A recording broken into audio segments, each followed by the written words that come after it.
up to your knees in love. There's a tree house in the meadow below the mountain peak, the perfect place for lovers when they play hide and seek. There's a covered bridge at Cripple Creek where the horses always stop. Between the tree house and the covered bridge, that's how Mom and Pop are making love in the country where skies are blue. All you'll be dreaming of are the birds and the bees and the flowers and the trees till you're up to your knees in love. There are roses on the trellis and the scent of new mown hay. The clinging vine is jealous on the fence across the way. There's a great big yellow moon above and a breeze to sing a song. Between the roses and the yellow moon, a fella can't go wrong if he makes love in the country where skies are blue. All you'll be dreaming of are the birds and the bees and the flowers and the trees till you're up to your knees in love.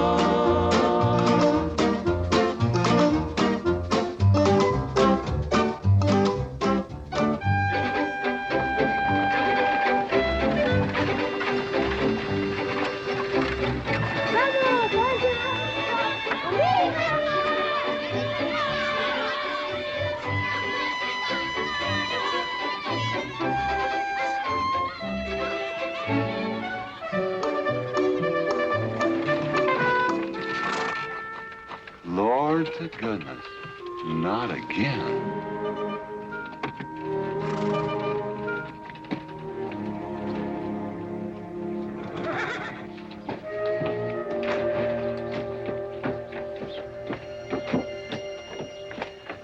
Howdy, Drago. Morning, Curly.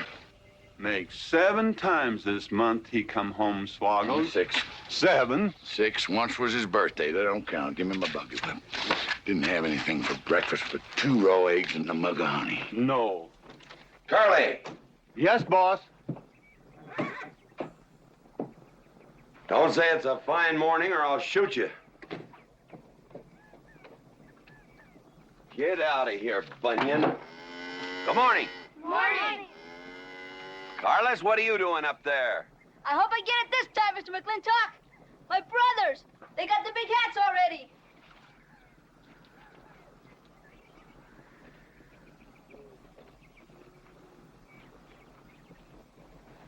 All right, let them have at it.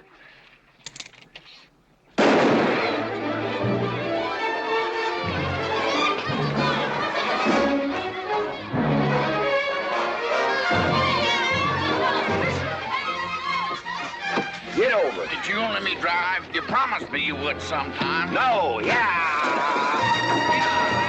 Boss, you better watch that turn off the road. You're gonna kill both of us one of these days. Thank you, Mr. Boss.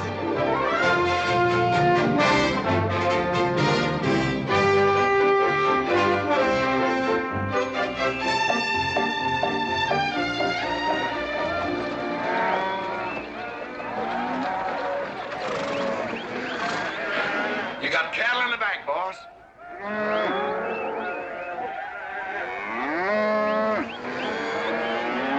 Yeah. Give it up, yeah.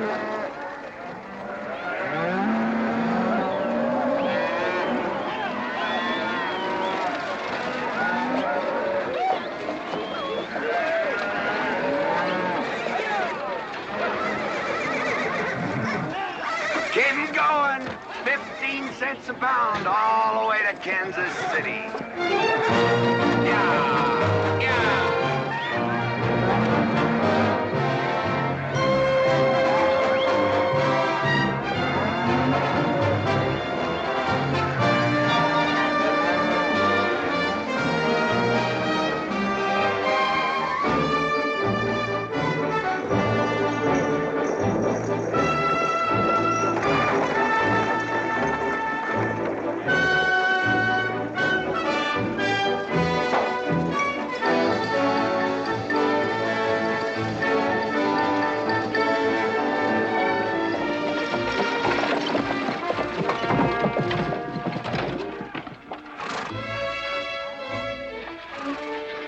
Boss, there's one old pensioner I wished you'd pass up.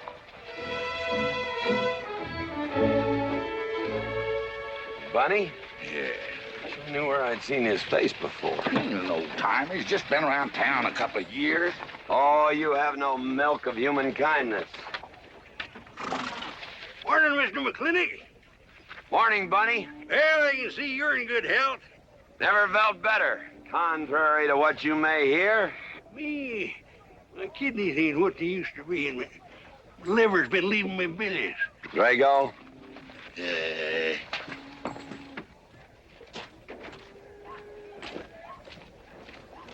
Hello, Ben. Hey, McLintock. Drago, throw that in the buggy. Yes, sir. The scrubby bunch of Sooners, huh? They are at that. Well, it ought to make Douglas happy, lining his pockets with land fees. What are we gonna do? I don't know what you're gonna do, Ben. Me, I do nothing. 200 families. Quarter of beef a week per family. They last 2 years. That can be a sizable number. I got 20 head to 1 of any other brand on the Mesa Verde. I'm not hollering. Some of us haven't got all the money in the world. Some of us ain't old and tired and feel like being put upon. You interest me, young Ben. Go on. So the first time I find one of our hides wearing our brand hung on one of them settlers' fences, I aim to kill me a plowboy. You do what you want, McLintock. We'll do what we want. Fellas my age generally call me GW or McLintock. Youngsters call me Mr. McLintock. All right, Mr. McLintock. Not because I'm afraid of. You're the big he-stud of this country. And I reckon a fella my age should call you Mister. He's full grown now, GW. He's a half owner of the spread. I made him a full partner the day the doc gave me the long face. Well, you want him to vote the first time this territory becomes a state, don't you? Of course I do. These settlers get burned out, there'll be a lot of hollering that this country's too wild to be a state. We'll go on being a territory some more, with a lot of political appointees running it according to what they learned in some college where they think that cows are something you milk, Indians are something in front of a cigar store. I'm looking to you to hold young Ben down. I'll do what I can. Come on over to the house once in a while. We'll rack up a few hands of stud. GW, that'll be just fine.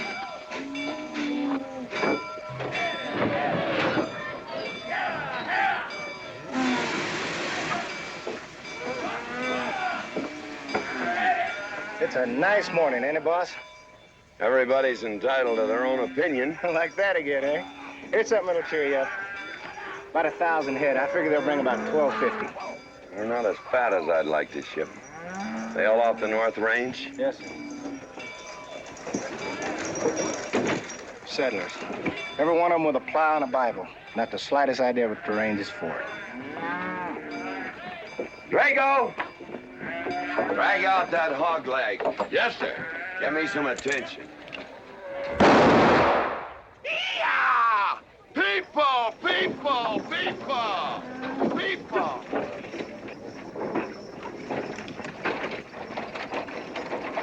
Come on, all of you, gather around. People, come on, gather around. I'm McLintock. You people plan to homestead and farm the Mesa Verde. Yes, sir. The government give us each 160 acres. The government never gave anybody anything. Some years back, a lot like you came in. You had a pretty good first year, good summer, easy winter. But the next year, the last rain was in February. And by June, even the jackrabbits had sense enough to get off the mesa. Folks, do you know who that is? That's McLintock. George Washington McLintock. I told him that, Douglas. He controls the water rights on 200 square miles of range. You know that lumber you got? It came from his land. Cut by his loggers and milled in his mills. Douglas, I come close to killing you a couple of times when we were younger. Saddens me I didn't. Can you imagine a man who owns all that? Oh, and mines, too. I forgot to mention them. All that. And he's begrudging poor people a measly 160 acres. That right, Mr. McLintock? You begrudge us a little free land? There's no such thing as free land. You make these homesteads go, you'll have earned every acre of it. But you just can't make them go on the Mesa Verde. God made that country for buffalo. Serves pretty well for cattle. But it hates the plow. And even the government should know that you can't farm 6,000 feet above sea level. Any trouble, Mr. McLintock? No trouble, Jeff.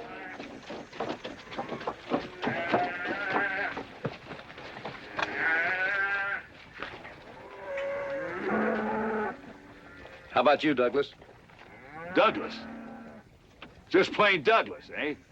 And you call him Mr. McLintock. Why? Well, Douglas, I guess it's because he earned it.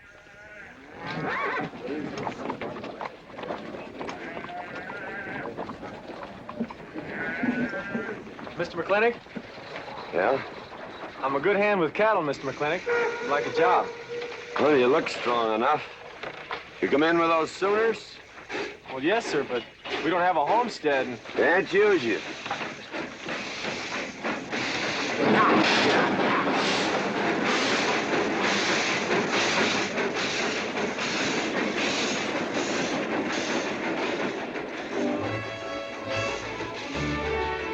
Tough life, ain't it, Sonny?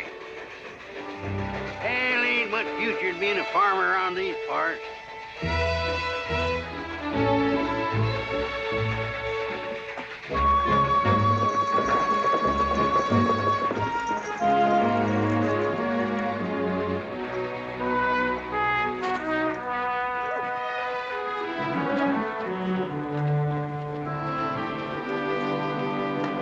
Ladies, this is the finest Chantilly lace available anywhere. Chantilly, Mr. Birnbaum. Well, believe me, it's the best. Oh, excuse me, please. Look around. Take your time. Drago, I got 1,000 Havana cigars and 12 of those hats for you over there. Them fair big hats ain't gonna last long the way some folks have been dipping into that red eye these days. Uh-oh. Good morning, GW. Good morning. I stole some stick candy. Please, help yourself. Come on in. Davy, you can forget about saddling up the horse. Come in here. Problem? Yes. Well, if I were blacks, I'd move Queen's Bishop to King 4.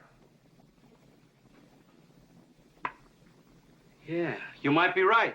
You know, I was just starting to work this out when the letter came. Letter? It was... What happened? Don't you want it? Morning, Mr. McLintock. Morning, Davy. You being here saved me a trip. Oh, that hat and suit of clothes you picked out for my birthday?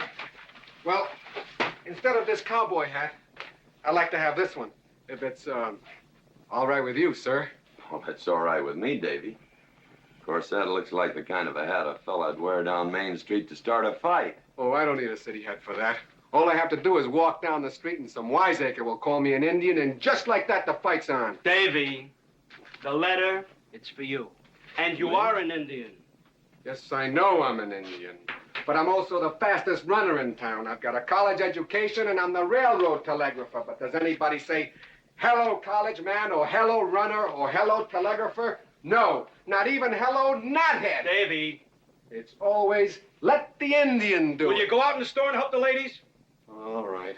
I'm also bookkeeper, part-time clerk. Always let the Indian do it. The lady brought that out here this morning, asked for it to be taken out to the home ranch for you. Handsome lady, kind of tall with red hair. Called me Mr. Birnbaum, just as if she'd never seen me before, and as if that veil that covered her face could keep me from recognizing her. I thought she was in New York or Europe or someplace. So did I.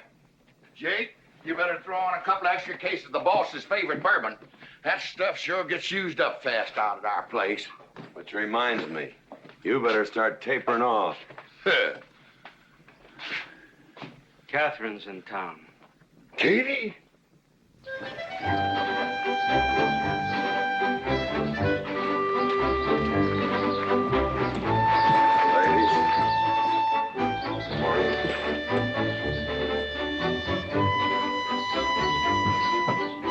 Morning, Mr. McClintock. Morning, Morning, Mr. McLintock. gentlemen.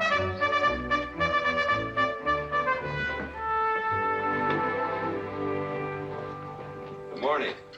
Hello, Morning, Mac. Darling. Fauntleroy, Morning, GW. what are you doing in here? Why aren't you out at the desk? Helping out the bartender. Yeah, I see a busy day. Give me the key to room 17. What? 17, and don't advertise it. Here they come, Mr. McLintock.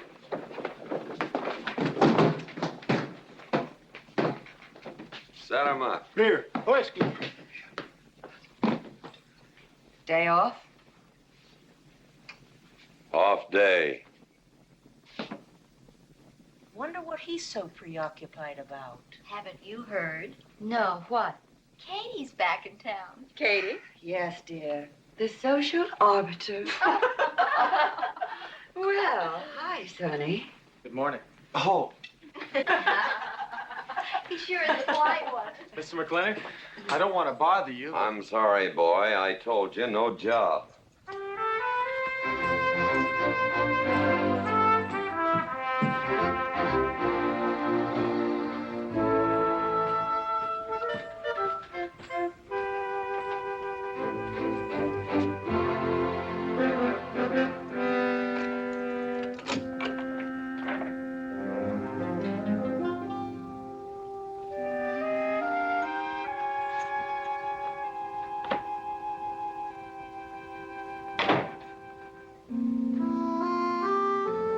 Katherine.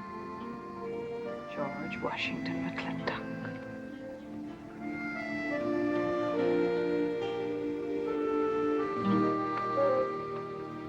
I thought you'd want this.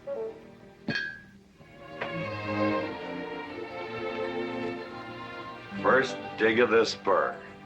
But who am I to upset your plans? But you feel kind of silly. I never feel silly.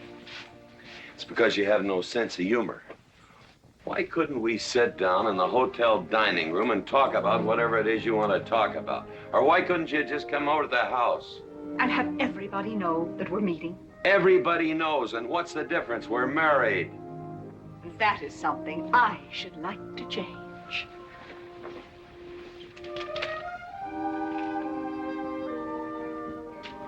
You know the answer, Katie. That isn't why you sent for me. Let's get to the rat killing. That's just the kind of remark that's always endeared you to me. Let us open the discussion. Very well. Our daughter is coming home in a few days. Rather, she's coming here. It was just a slip of the tongue that made me refer to this ugly hamlet as home. Our daughter. Is it so hard to say her name? It's Becky. Rebecca. I hate that name. Anyway, she's coming home. And I hope to persuade you to let her live with me. Part of the time in the capital, part of the time in New York, and, of course, Newport during the season. You're whistling in the wind, Katie. If she stays here, she'll become just as crude and as vulgar as all of this country. And if she goes your way, she'll be all show and no stay. Oh.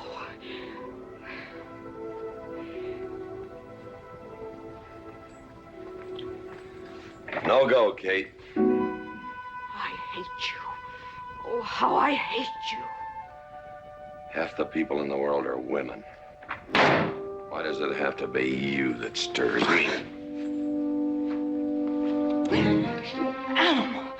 That's the story. I saw your picture in the paper at the governor's ball. You were dancing with the governor.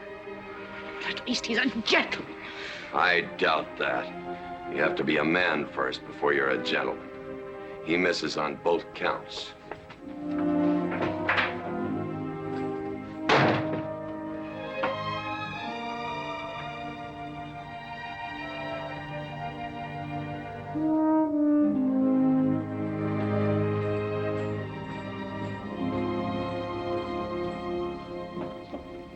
Hey, Sonny, you gonna ask him again?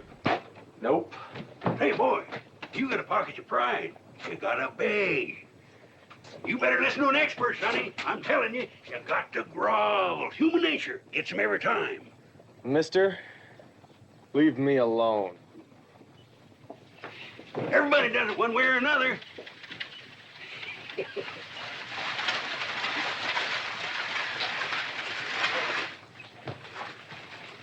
About that job, Mr. McLintock.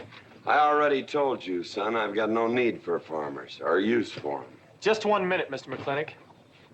My father died last month. That's how come we lost our homestead. I've got a mother and a little sister to feed. I need that job badly. What's your name? Devlin Warren. Well, you got a job, son. See my home ranch foreman. He's over at the corral.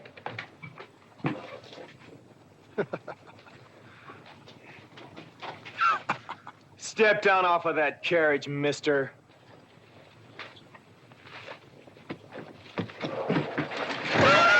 Hold that hog leg. I've been punched many a time in my life, but never for hiring anybody. I don't know what to say. Never begged before. Turn my stomach. I suppose I should have been grateful you gave me the job. Gave? Boy, you got it all wrong. I don't give jobs, I hire men. You intend to give this man a full day's work, don't you, boy? You mean you're still hiring me, Mr. McLintock? Well, yes, sir. I mean, I'll certainly deliver a fair day's work. For that, I'll pay you a fair day's wage. You won't give me anything, and I won't give you anything. We both hold up our heads. Where do you live? The settlers' encampment, down by the mine. That's your plug? Yes, sir. Well, hop on him, and we'll go get your gear.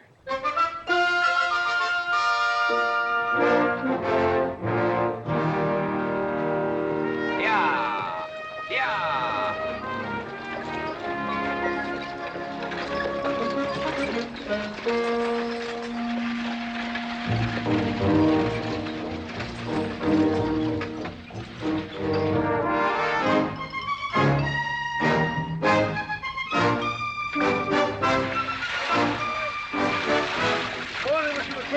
Morning, Mr. Poor Boy.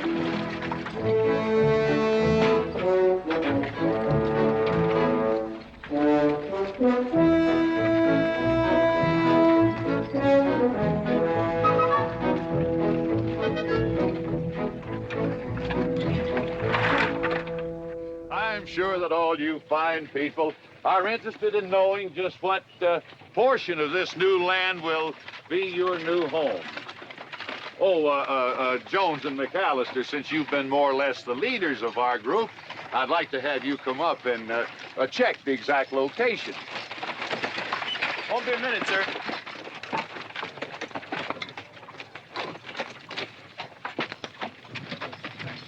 Go after that boy and give him $30. Tell him McLintock pays these riders a month in advance. From the looks of things, they could sure use it, too. Oh, Mom? It's Mr. Drago. More. Well, and what do we owe this visit from the cattle baron? I've got a touch of hangover, bureaucrat. Don't push me. Oh, backman!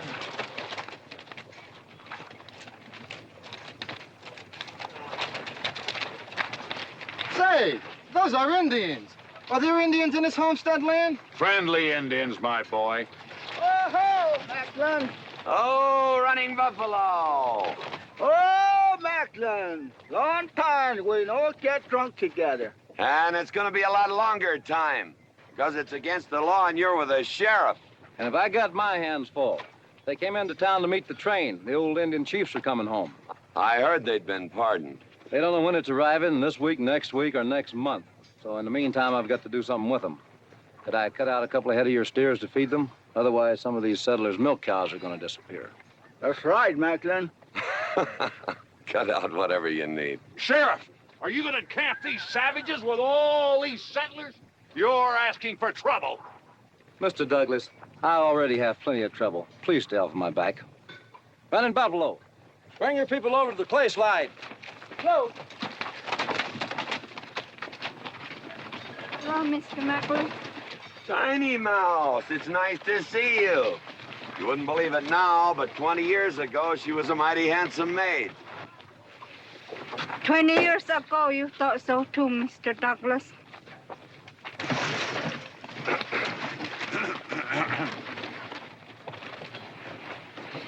It was just like this. I had a dead beat on old running buffalo, and my sharp 50 caliber misfired. That was back in that trouble in the 40s. Remember? I remember. Hey, you want to tell you something come directly from heaven? No.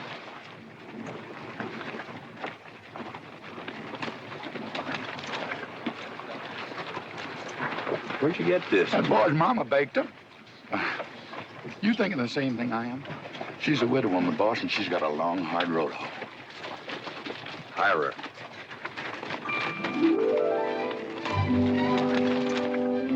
I always said you had a heap of sense.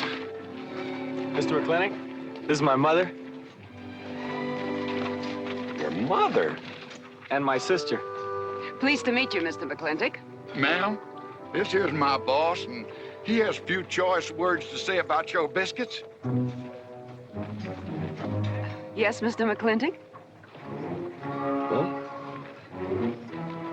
they're great.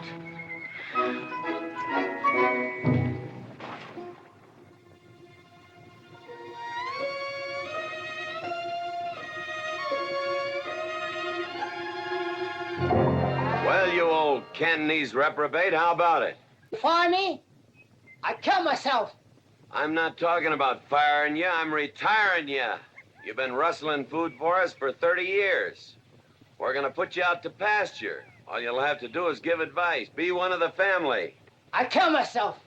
I may save you the trouble. Look, Ching, you kill yourself, I'll cut off your pigtail and you ain't never gonna get to heaven. I'll be one of our family. I give you my solemn word. Pretty clumsy family. Drink too much, get in fights, yell all the time. Cut off his pigtail. All right, I'll be one of our family. Giúp lấy đó. Phải là giúp lấy đó. Hai. Cảm ơn.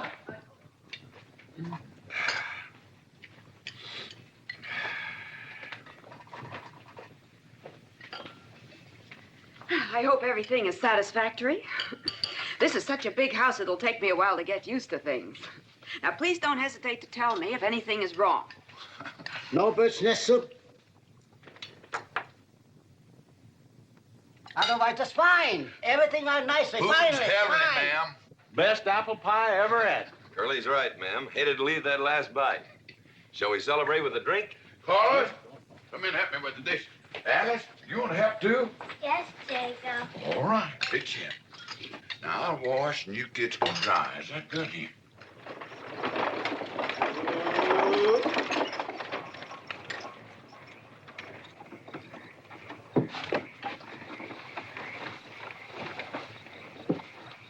Don't seem possible one woman could use all them clothes.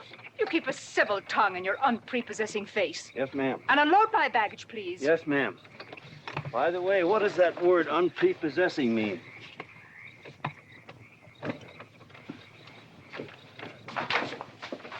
Miss McLintock. Oh, hello, Carlos. Run and help the driver with my luggage. I couldn't trust anyone else in this house to do anything correctly. Luggage? Give him a hand, Curly. Yes, boss. Mr. McLintock? Are you moving back in? Yes, but nothing has changed except my place of residence. And I'd be willing to put up with savages rather than be denied the company of my daughter. And I'm proving that by moving in here. Mr. McLintock, since it's my first day, would you excuse me if I, Go ahead. Oh, Katherine, this is Dev Warren. He joined the outfit today. Please, ma'am. Thank you. Well, how refreshing. A polite young man here. Where did he come from? He's a farmer. A farmer? Well, I'll be doggone. Kate, welcome home. What on earth are you doing in that idiotic-looking outfit? And don't you dare call me Kate. That's my butling suit. I'm butling for the boss. And I'm sorry, Katherine. That Kate kind of slipped out from the times I remembered you as being nice people. Oh. Are you going to stand there with that stupid look on your face while the hired help insults your wife? He's just ignorant. He doesn't know any better than to tell the truth. And I can't help this stupid look. I started acquiring it as you gained in social prominence. Mrs. McLintock, where do you want I should What? Put him in the master bedroom. Yes. But move Mr. McLintock's things into another room. Oh, the one back of the stairs would be best so that he can't wake up the entire household when he comes home every Here's night. Just before daybreak. Yes, ma'am. Oh, excuse me. Here's your cigars, Mr. McLintock. I am Mrs. McLintock. Katherine, this is the cook. This is the lady does the cooking for us. Mrs. Warren, Mrs. McLintock. How do you do? Very pleased to meet you, Mrs. McLintock. Very pleased. Likewise. You see, I just came to work here today, and I guess I jumped to the conclusion that this was a bachelor's household. It is, and then again it isn't. I will explain so everything will be quite clear, Mrs. Wallace. Mrs. Warren. Mrs. Warren, it has been a bachelor's household for quite some time. And it will be again just as soon as I am out of here, which will be as quickly as I can make arrangements to take my daughter back east with me. You see, she's coming home from school in a few days, and then we'll be off together, and you can return to conducting yourself as you consider proper in a bachelor's household. Katie! Shut up! Until then, I am mistress in this house, and I will give the orders. I want my breakfast served in bed. Let her. Ain't you gonna say nothing, boss? Breakfast in bed. No. 1 poached egg, tea, toast. Oh, GW. As soon as my things are put away, I want to talk to you about Rebecca. Yes, Mrs. McLintock. Indeed, Mrs. McLintock. Of course, Mrs. McLintock. The toast, lightly browned and unbuttered. Of course, ma'am. Wait a minute now, boss. Where do you think you're going? I just remembered I got a date. But she said she wanted to have a talk with you. I heard.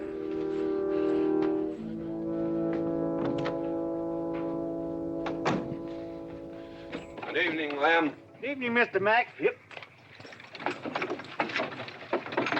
Say, Mr. Mack, what does unprepossessing mean? I was called that once, Lem. Looked it up in the dictionary. It's best you don't know what it means. Uh-huh. Thank you. You up?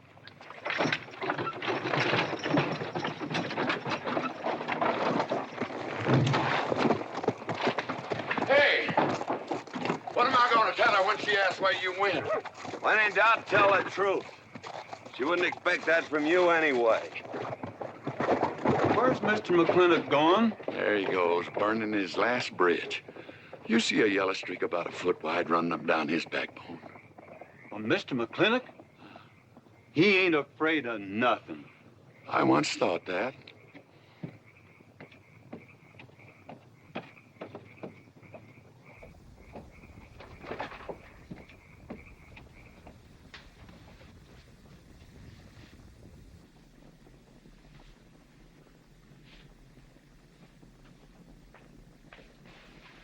Drago? Yes, ma'am. Was that, He took off, lit out. I told him I wanted to talk to him. Yes, ma'am, I was standing right over here when you said it, and I was standing right out there on those front steps when he walked up to a horse, grabbed a hunk of mane, stepped up on him, and sunk spur. Where did he go? Last time I saw him, he's going east, but you know him, he's liable to go north, south, or west. Get me a carriage. Yes, ma'am, but But what? maybe you shouldn't follow him into maybe where he's going into. What does that mean? I don't know, but I wish I hadn't said it. Just get the carriage. Yes, ma'am. What happened? Get the Bruce. Baruch? Hitch it up. She wants to go to town. But Mr. McLintock never said anything to me about it. Look, young fella, I'm the ramrod around this place, and you better start giving me a yes, sir. You're gonna get the roof of this house pulled down on your head. Yes, sir.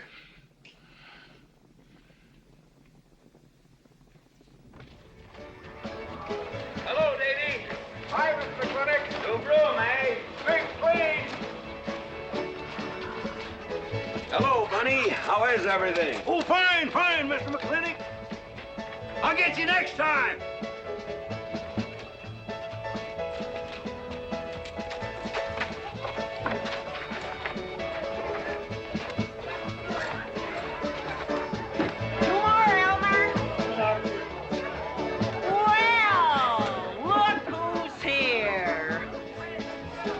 be, Max? Same as usual? Ladies. Evening, GW. Jake? Wrong move. What? Chess problem. Queen's in danger.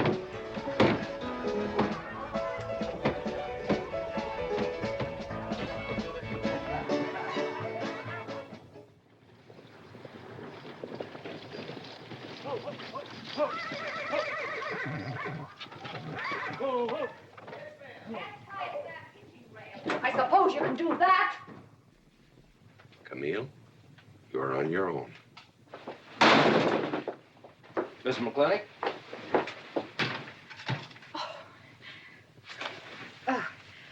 I'm Camille.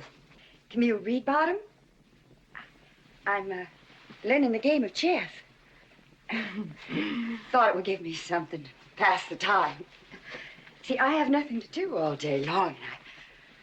I just remembered something.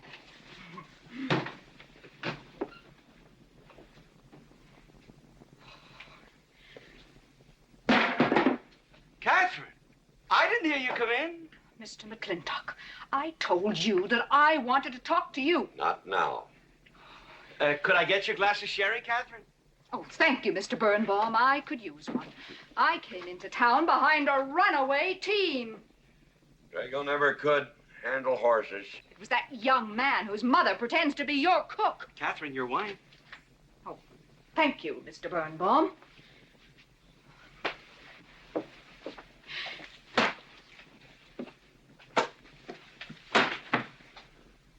Now, Mr. McLintock, we have an awful lot to talk over. First thing I learned about Indian fighting was to wait for daylight. What has our conversation got to do with Indian fighting? Indian fighting is good experience for our kind of conversations. Oh. It'll wait, Katherine. Evening, Sheriff. Mr. McLintock, we had quite a ride out here. Oh, I finally got that team settled down. It's your move. No, it's your move. I just castled. Oh. Now, look here. You're not going to sit here all night long and play chess when the matter of our daughter remains unsettled. I am going to remain here and play chess, and the matter of our daughter is settled. She stays. Oh, such stubbornness. Katherine, your hair. Oh, it is a mess after that awful ride. No. It's just that I haven't seen you for a long time. And it seems to me the last time I saw you, your hair was a little darker, no?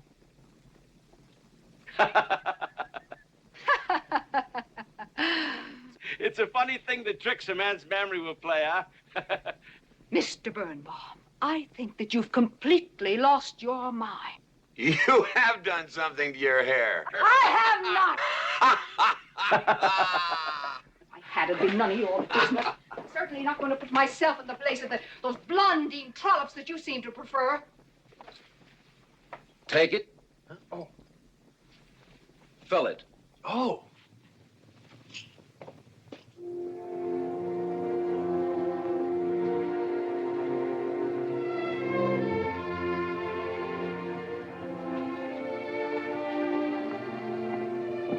Morning.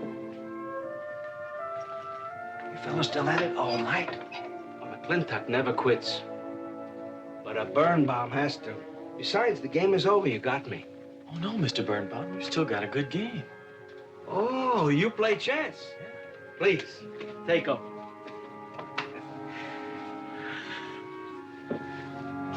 Pretty good. Fair.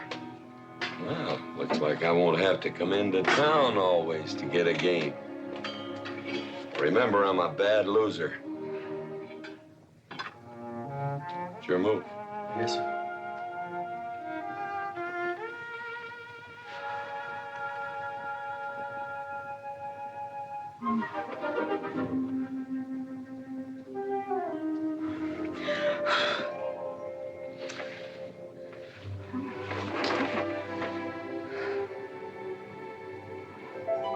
Good morning. Good morning. Oh, it's not morning already. Mm-hmm. Cup of coffee? Oh, yes, thanks, Jake. You're welcome, Katherine. Got any cream? Canned cow's milk. That'll do. Good old condensed milk. That reminds me. I was cleaning out my desk the other day. I found something I wanted to return to you.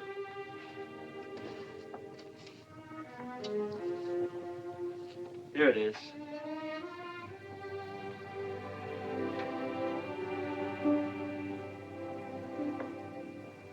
It's a medal, remember?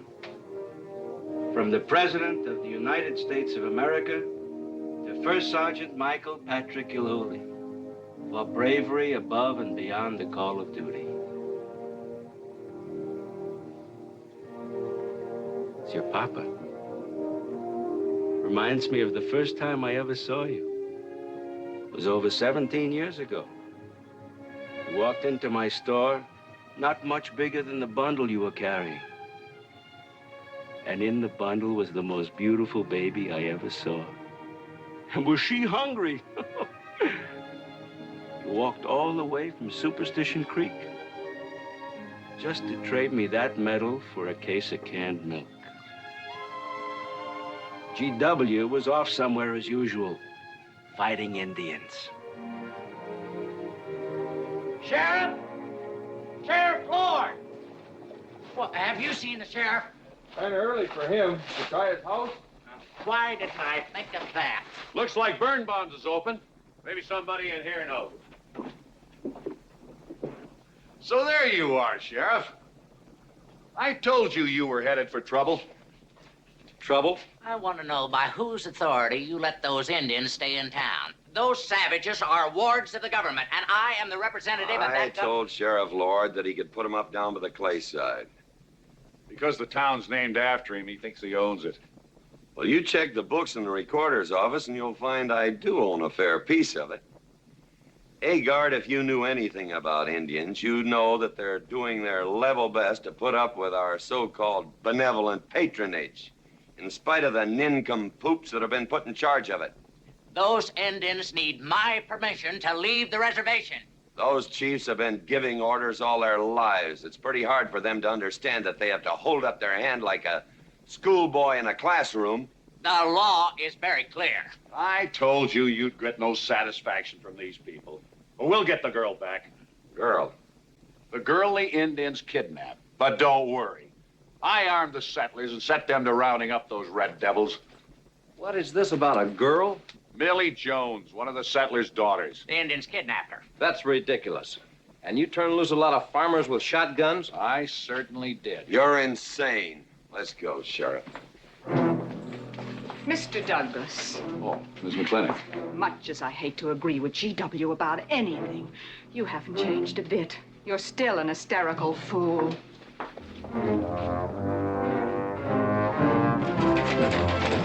Coming to town, I got worried. What about? Thought maybe Katie shot you. Not yet, Drago, but it took restraint. Wait a minute. You better take Agard along. Not that he'll be much help. Drago, put him on the horse. Just a minute. Well, I'll drive. Yes, ma'am. Agard, what are you doing? Agard, this is serious.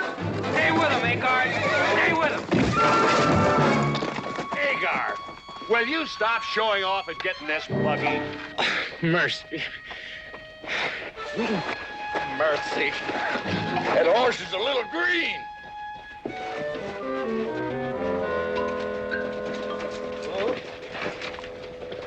Let's go. yeah.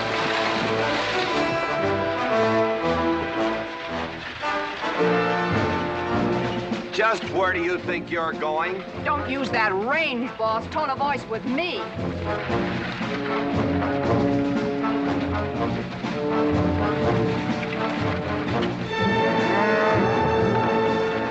Carter! Headed for Mr. Poor Boy's mine. Mount up some riders. Right, boss. You heard the man.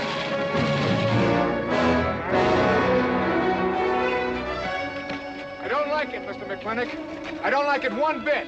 What don't you like? They're planning to hang an Indian.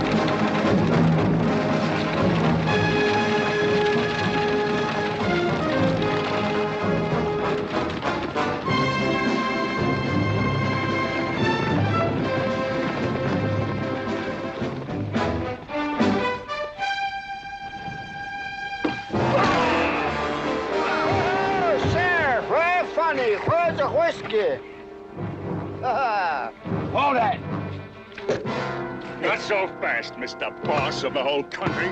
Unless you want to wear a big hole in your middle. How long is GW going to let that cheechawker push him around? That cheechawker has a sawed-off shotgun.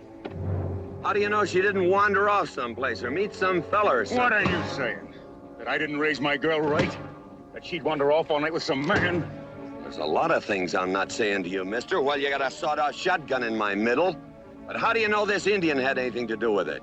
She's gone, ain't she? She's gone. Pa! Pa! I'm over here! Pa!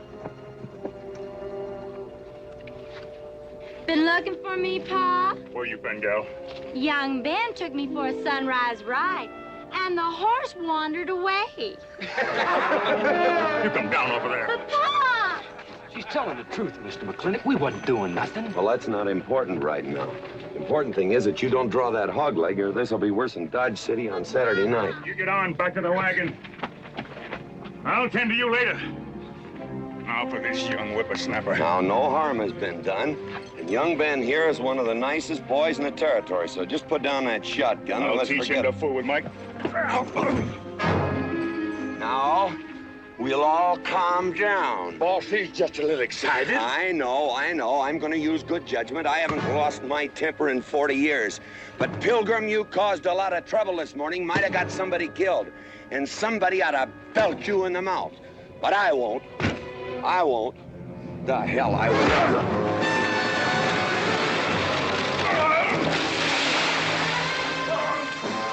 McLintock Rider!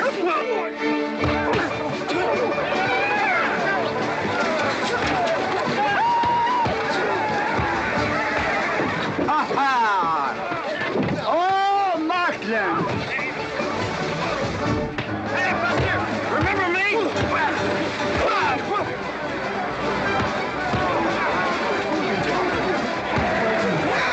Hello, sir. Nice party.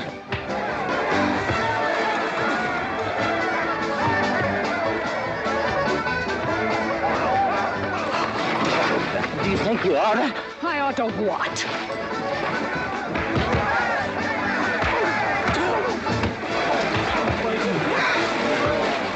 Why, you think?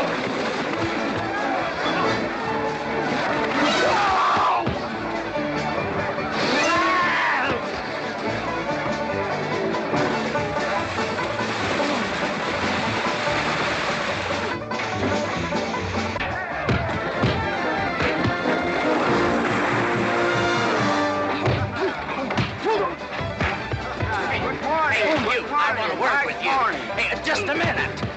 What do you do? My glasses. Hey, now stop this or you'll be sorry.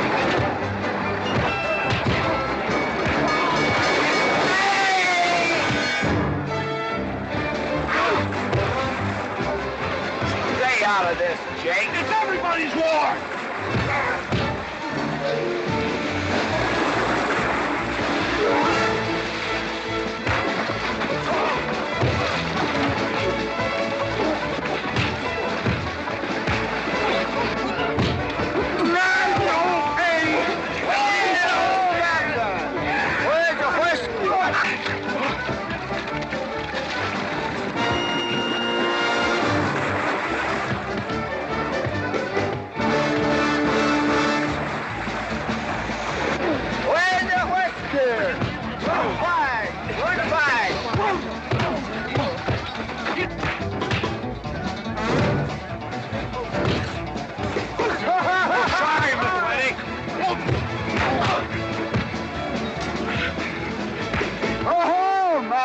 Thanks. Ha-ha! It's very funny. Yeah, very funny.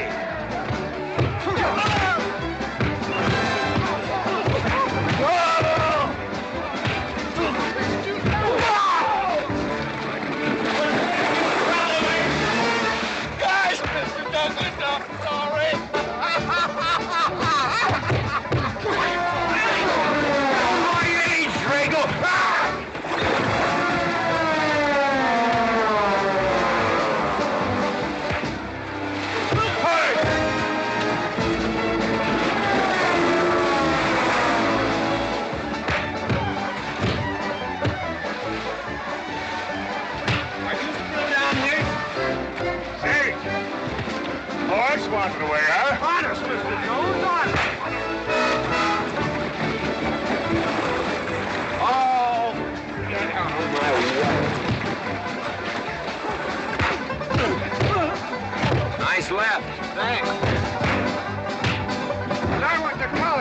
You don't need college. You're not getting me down there.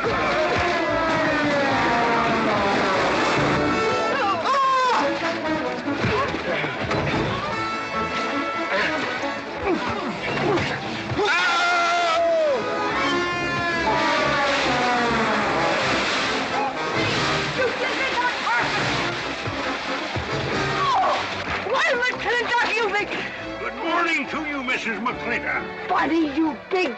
Yowie!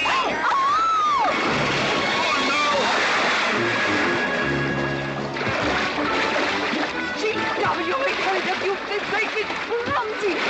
Well, it's pretty hard to control yourself.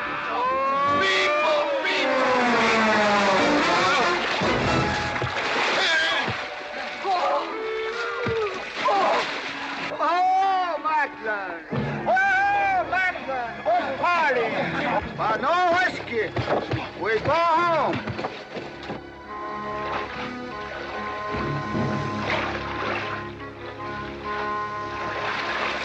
You and your friends. Well, we at least saved your hat.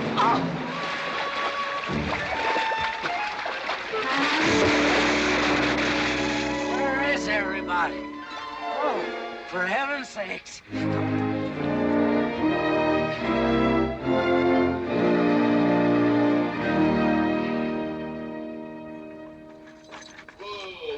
Drago, will you never learn how to handle a team? Yes, ma'am, I'll sure try. I'll tell you that now. Try me family. You want to lose your pigtail? I lose face. Lousy lot of tips. You want to lose more than that. Kate, Yes? we could be a big help to one another. Like what, may I ask? Oh, we could wash the mud off of each other. We used to have quite good times doing that sort of thing. There are a lot of things we used to do. Good night, Mr. McLintock.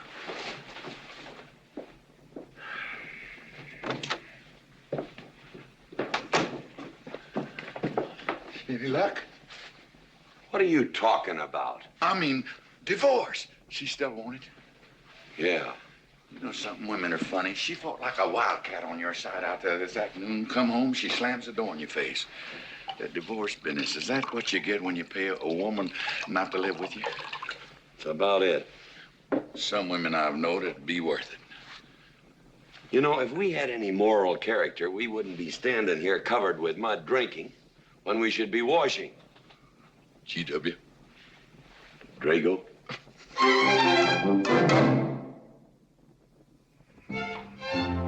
Miss Warren, these biscuits. Oh, thank you, Drago.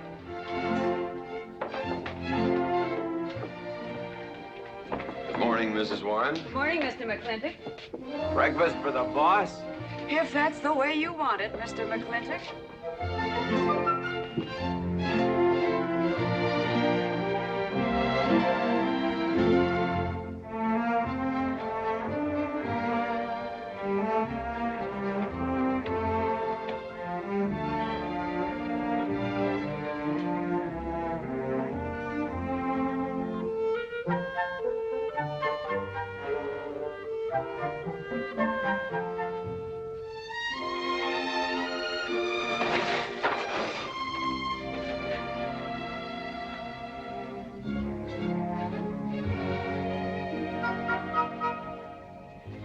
One poached egg, tea, toast, lightly browned, and Why, Mrs. McLintock, you have a black eye. I do. Ooh.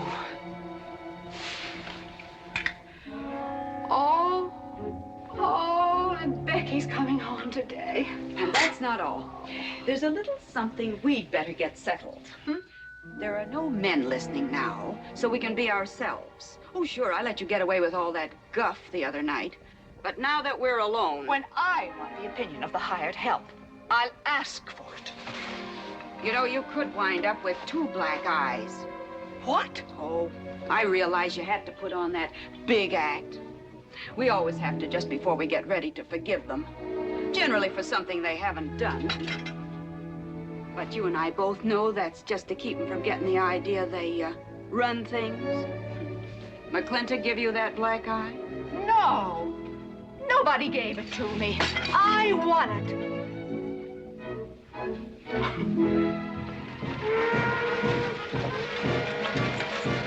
Morning, Davy. Morning, Mrs. Beach. Mr. Beach.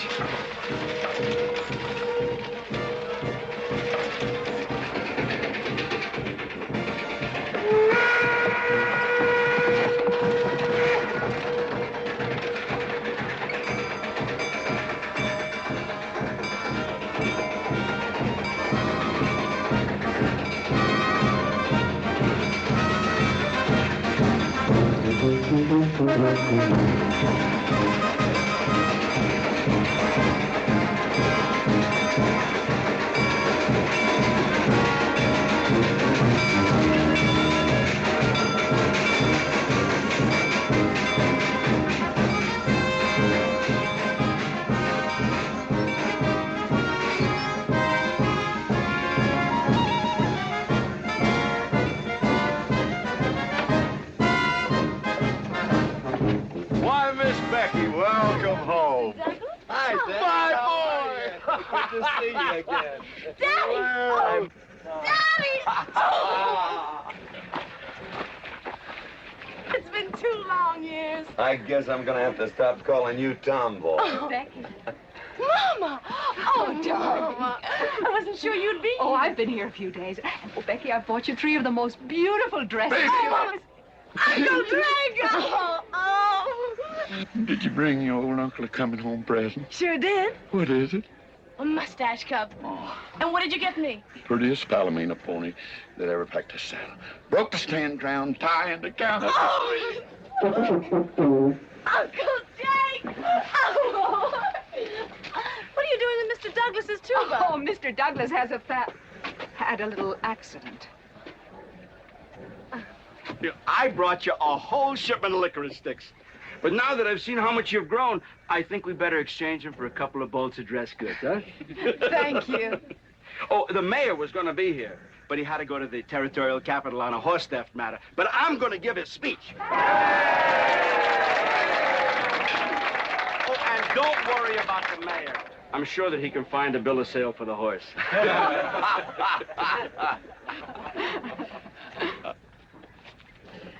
Ladies and gentlemen, we are here to welcome the fairest... What am I doing?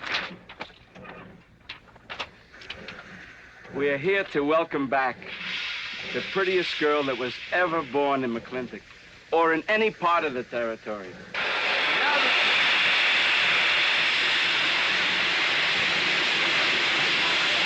Hey, Davy! Yeah? Got something for you. Guardmaster up at the junction told me to let him ride, so I locked him in here.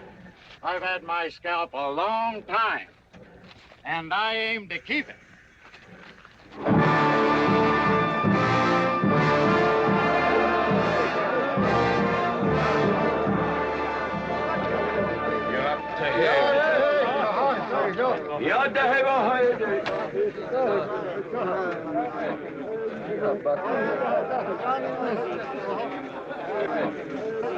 And now she's come back to us.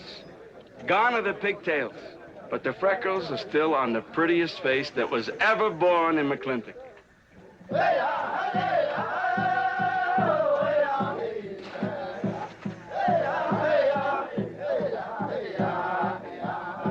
Hey, that's Puma. And it's true. The government did turn them loose. Good old Puma. I'll never forget when he brought G.W. home.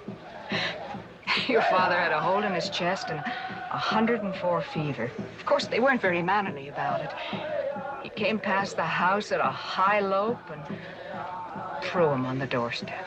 And you do remember them good old days, don't you, Katie? Katherine.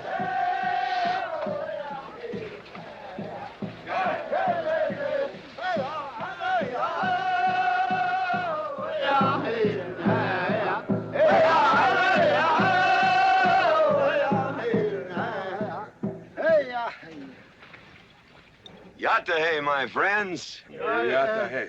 Puma, honored enemy. Does big McLintock forget? Also blood brother. No, I'll never forget that. All wound. Does it hurt still? I feel it when it comes on to rain. An inch higher and I wouldn't have had to worry. Our big McLintock, that was remembered fight. We return with news. Our people have more trouble. You see, I learned good English now, big McLintock. Learned in white man's jail. But we would have you talk our cause at government hearing. I understand that Governor Humphreys is going to preside at that meeting. Yes, Puma, I'll translate your wishes. Mr. McLintock, could I impose upon you to use your Comanche to tell these chiefs... Puma is chief of the Comanches, and he speaks English very well. Oh, well, your people will have to follow my instructions to the letter. It is the law of the land. Well, now, just a minute. Well, for heaven's sakes.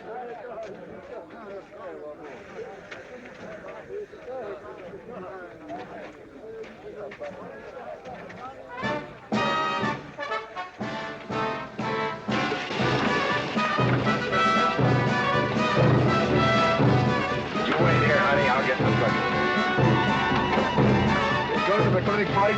Surely. Will I see you there, Beth? Of course, Davy, and you can have the first name. Sis? Don't want any sister of mine talking to strangers. Davy's not a stranger. He clerks in Birnbaum. He's an Indian.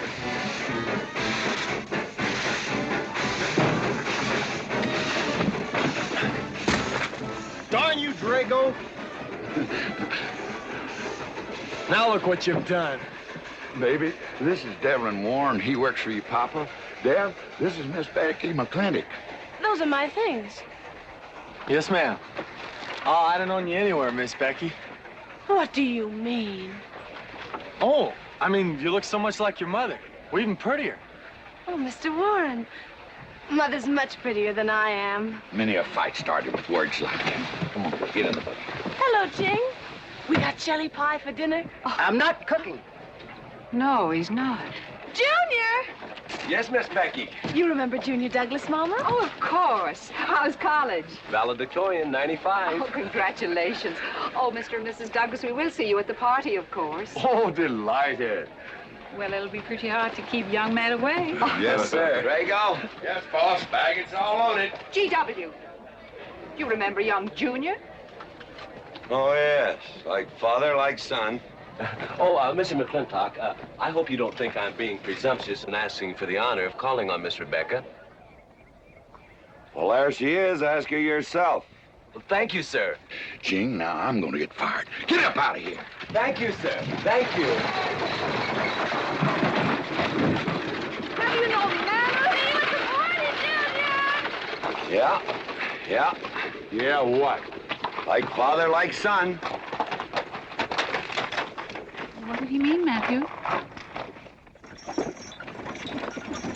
Come on, Jing. Grab a root and growl. Well,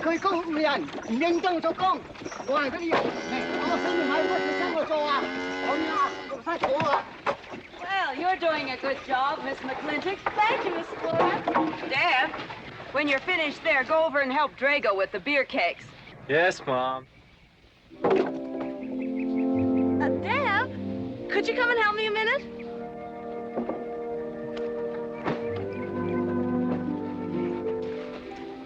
I certainly was surprised to hear you went to college. Why?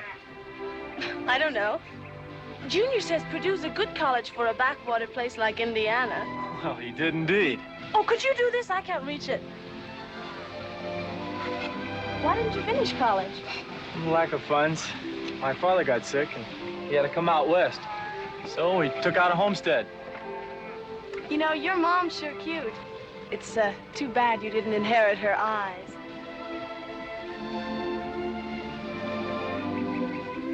Well, you'd been lucky if you'd inherited a few things from your father. Oh, really? For instance? Just common sense, for instance. Common sense? Yeah. You don't see him being fooled by some dude like Junior Douglas. Junior's not a dude. He's nifty. This needs a woman's touch. And besides, he got a letter at college. What sport? Glee club. Very strenuous. Don't you dare hug me! I have no intention of hugging you.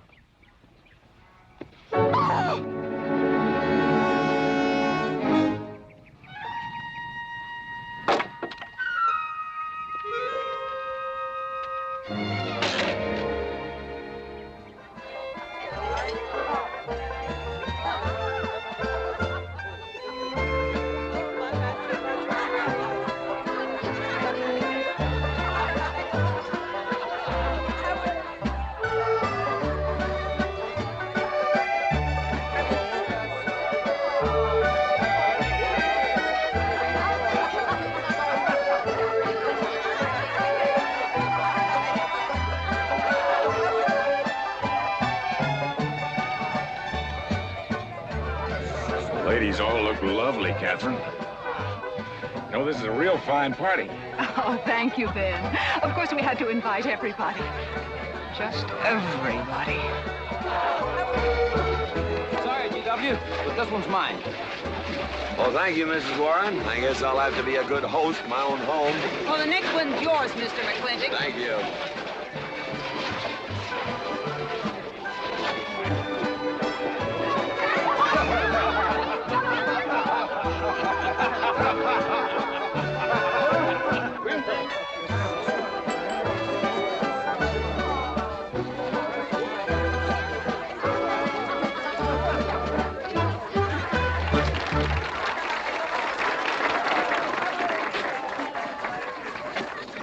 Drago, go and do what I told you to do. Oh, Katie. Katherine, and do as you're told. Oh, Drago, do this. Drago, do that.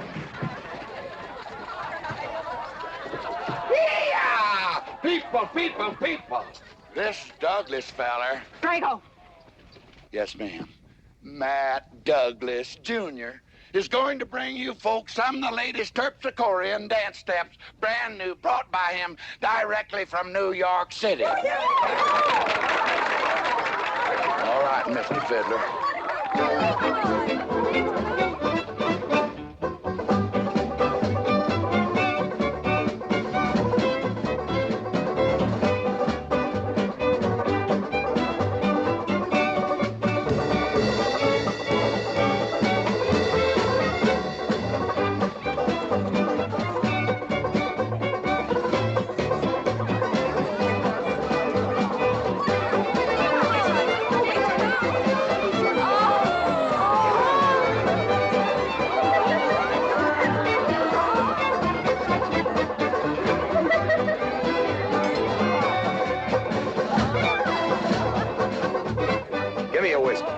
Put Williams, I'm bowler. What? Just turn it 10-gallon potted, boss. We'll run out of whiskey. Well, I can take care of that, Jake.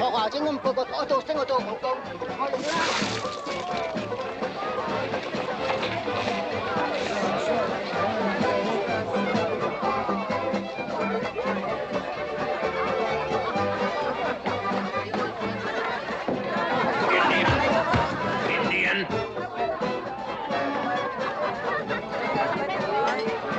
And you still got any ideas about asking my sister to dance? Get up and we can do this all over again. Yes! That's enough. You fought it. It's all over. Quit butting in, Birnbaum. He's a hard man, not your son. Look, you fought him fair and square. I don't think it was so fair and square. Well, you want to take up where he left off? If I did, you wouldn't find it so easy.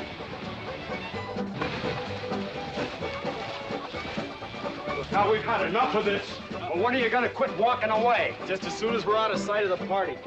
The lesson I learned back home, don't fight in front of women. Well, we're out of sight now. So we are.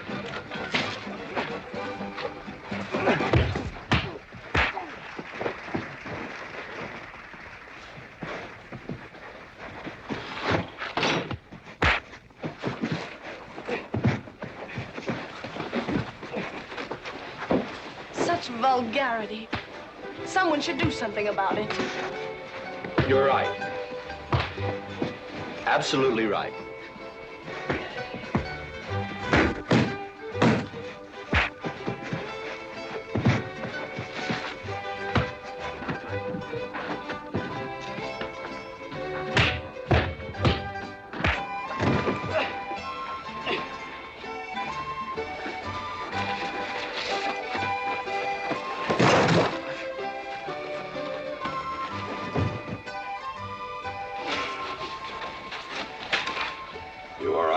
man? I'm all right, Mr. McLintock. Pretty fancy fighting for a country boy. 2 years at Purdue, Mr. McLintock, on the boxing team. I never thought any farmer could whip me. You sure did. Better get him cleaned up. Get him some water, Jake. Yeah.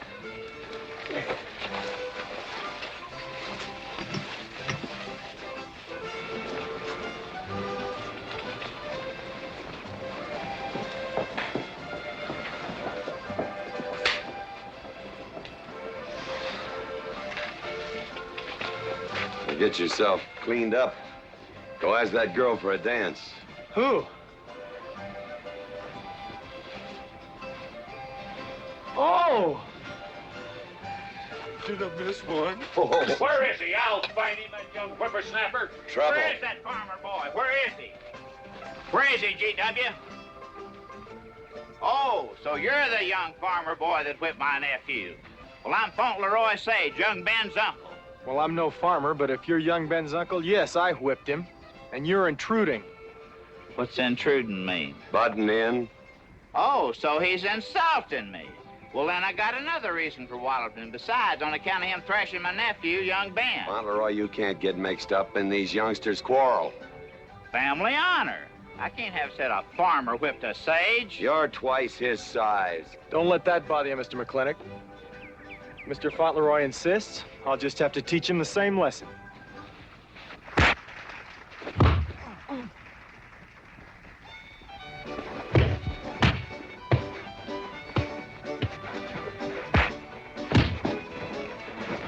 Say!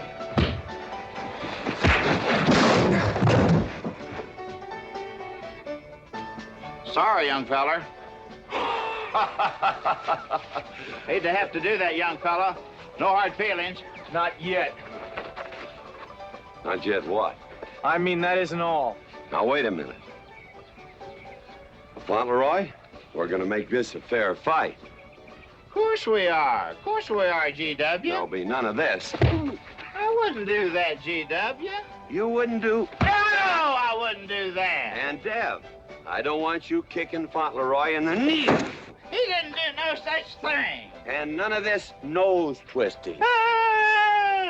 He's all yours.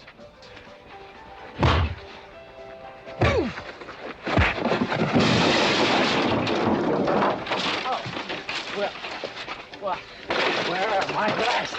You all right, young feller? Ouch! I'm all right. This Indian agent will stop stepping all over me. I beg your pardon. G.W., you're just funning me.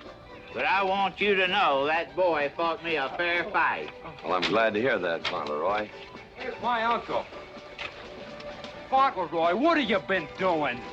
I hope my uncle didn't bother anybody. No bother. I think we'd better join the ladies before they get curious. Drago.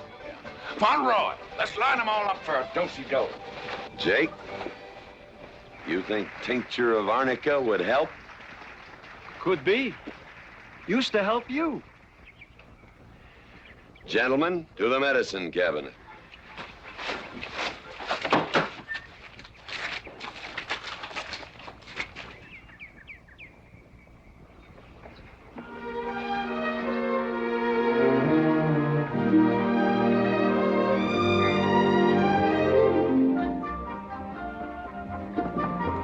Good morning, Drago. Morning, Davy. You seen Daddy? Took off early this morning with a scattergun over his arm. Went hunting.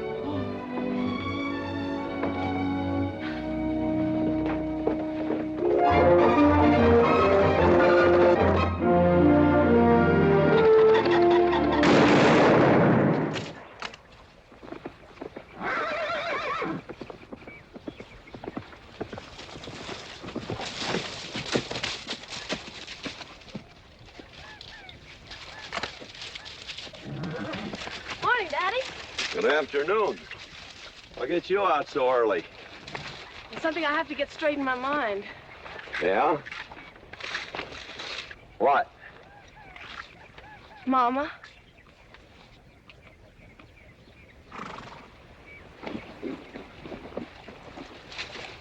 Why'd you and Mama stop living together, Daddy? Why'd you separate? Aren't you going to answer me? No, It's sort of my business, I think. I don't. Is it another woman? Usually is. At your age, you always know what's usual. Is it Mrs. Warren? Becky, I don't want to start laying the law down your first day back home. But I'll have no more such talk. First time I ever saw Mrs. Warren was last week. She has a job here at which she's very good.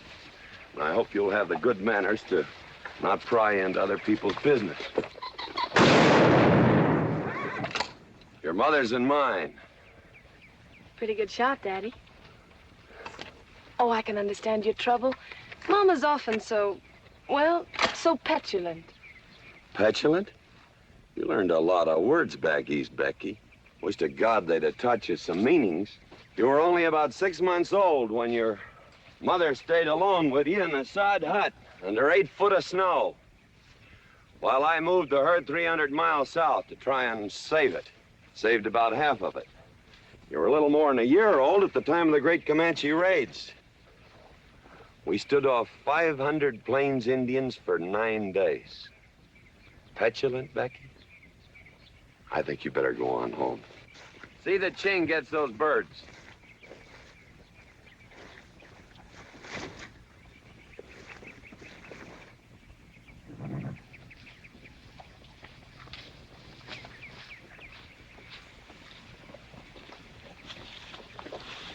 Becky,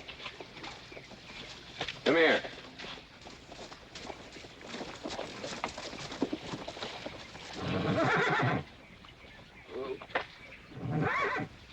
There's something I ought to tell you. Guess now's as good a time as any. You're gonna have every young buck west of the Missouri around here trying to marry you.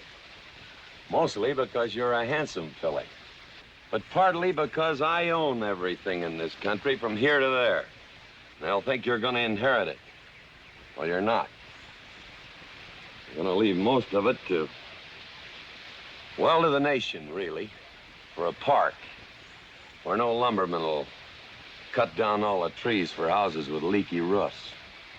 Nobody will kill all the beaver for hats for dudes, nor murder the buffalo for robes. What I'm gonna give you is a 500-cow spread on the upper Green River. Now, that may not seem like much. It's more than we had, your mother and I. Some folks are gonna say I'm doing all this so I can sit up in the hereafter and look down on a park named after me. Or that I was disappointed in you. Didn't want you to get all that money. But the real reason, Becky, is because I love you. And I want you and some young man to have what I had.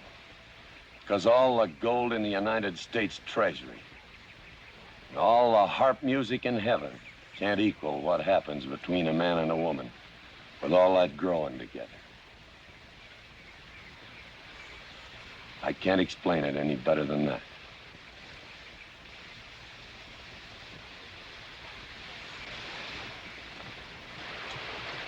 All right, Daddy. Becky.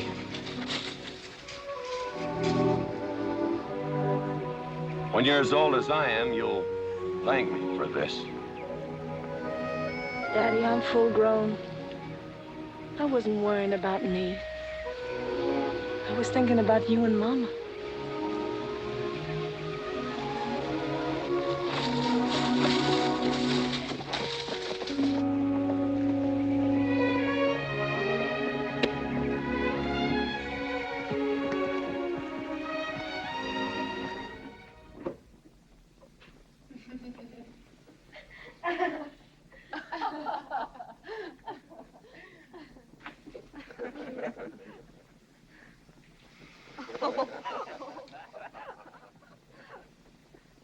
Oh.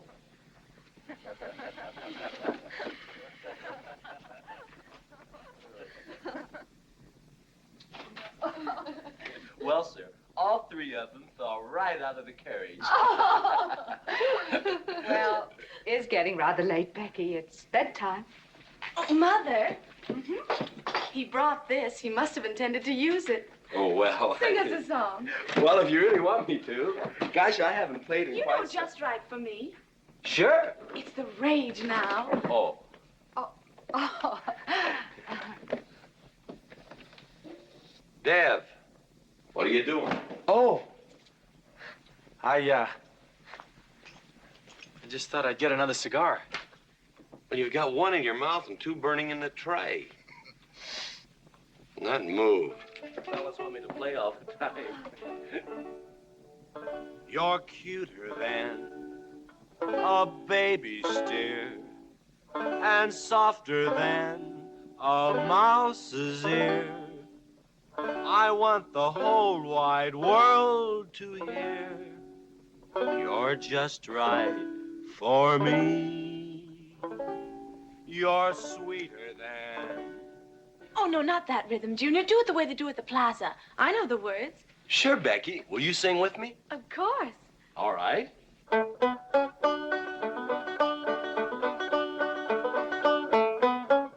love a man who's witty and smart and clever. It's your move. Oh. Oh, Deb, you're playing like an amateur. Let's call it an evening. I'd like to know where your mind is tonight. You're sweeter than the early spring or bluebells when they start to... Pretty good. Voice like her father. Feel like a king, you're just right for me. Sweeter than honey, finer than wine.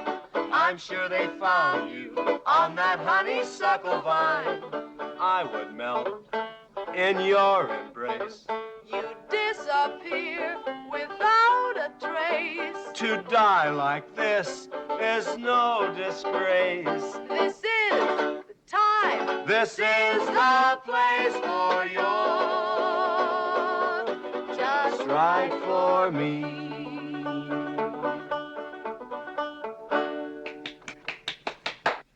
Well, that's so good, I kind of hate to break this up.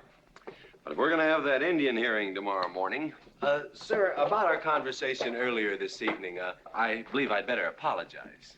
Yeah? Yes, sir, I've been thinking it over, and when I called you reactionary, well, that's merely my generation's term for your generation. Nothing personal, sir. Oh, really? Well, good night, sir. Good night, Miss McLintock. Good night, and do come again. Good night, Drago. Night. Boss, what does reactionary mean? Me, I guess. He says that anyone that wanted to sell at a profit was a reactionary. Was we reactionaries back in them days when you were selling beef cattle for 6 cents a pound on the hoof? Well, no use arguing with him. College boy.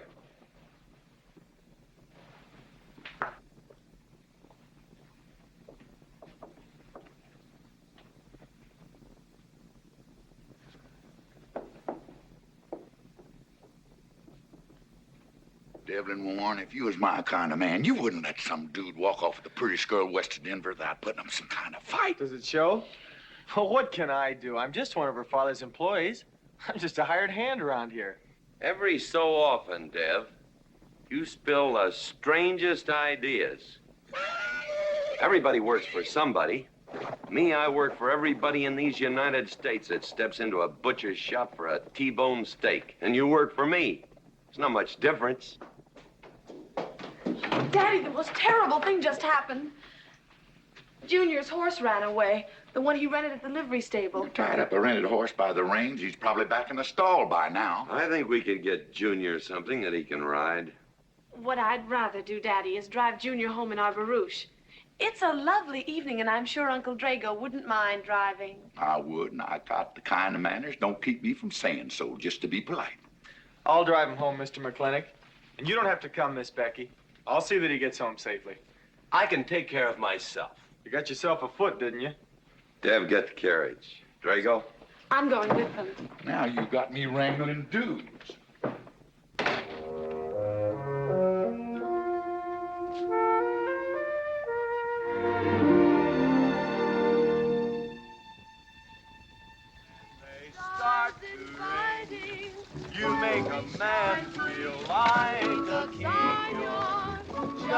fight for me.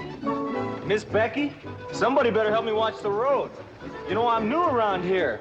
Might take the wrong turnoff. Devlin Warren, you know there isn't a turnoff between here and town. You disappear without a trace. To die like this is no disgrace. This is time. This is Devlin Warren, what are you trying to do? Kill us? Rather have your friend drive?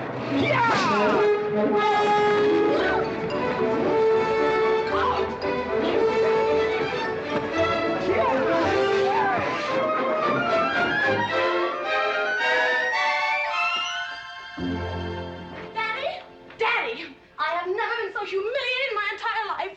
I said what I said, and I'll stand by it to the death. Shoot him, Daddy. Shoot him at once. Why? My honor is at stake. Well, now, Your Honor. Absolutely. He impugned my honor. Impugned? What does that mean? Slander. He slandered my honor. He did? I said what I said, and I'll stand by it to the death. He admits it, see? Shoot him. Well, what is he admitting to? Why, he called me a... I won't even repeat the word. I didn't necessarily call you anything, but I said what I said, and I'll stand by it to the death. Well, just for the tally books, what did you say? I said that any girl who would permit a man to kiss her before they're formally engaged is a trollop. He said it again. Shoot him. Now, hold on. No, don't hold on. If you're my father, if you love me, you'll shoot him. Well, I'm your father, and I sure love you. So? Oh, you shot him. You really shot him. Hey! He dies. If he dies, he'll be the first man ever killed with a blank cartridge. We use this to start the races on the 4th. Hey! I'm on fire! Oh, you poor dear. Poor dear? You'd have had me shot in cold blood. But it didn't happen. Yelling I insulted you and all. What you need is a good spanking. Deb! Daddy! Leave me out of this. I think I'll give you what you deserve. You wouldn't dare! Oh, wouldn't I? You'll think next time before you have someone shot. And this kicking and yelling isn't gonna help you. Don't you! Oh, Daddy! Wait a minute! Daddy! Oh, oh, Daddy! Help me! Don't! Daddy, Lord, I hate you! Mommy! Mommy! Oh, G.W., was that a shot?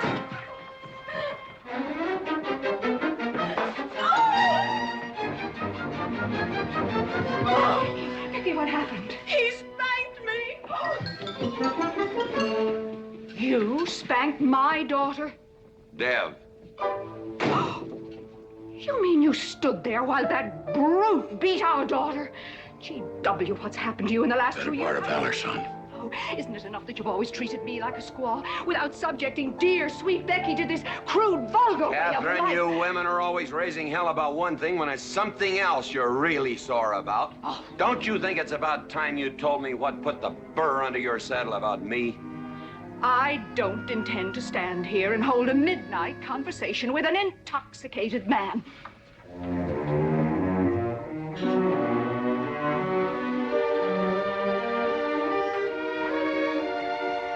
And I am not intoxicated.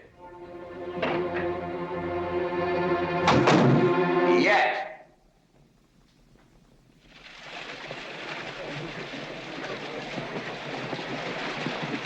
Hello, Governor! Hi, Governor!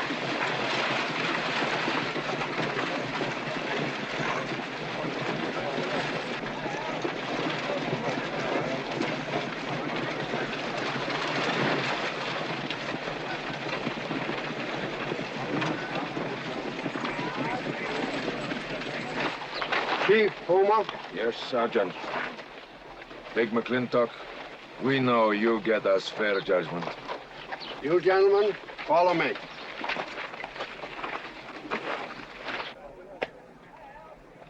Well, Jake? G.W.?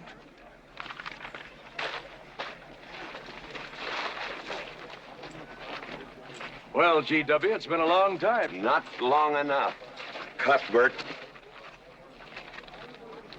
Your husband is a rude man. Yes, Cuthbert, I know.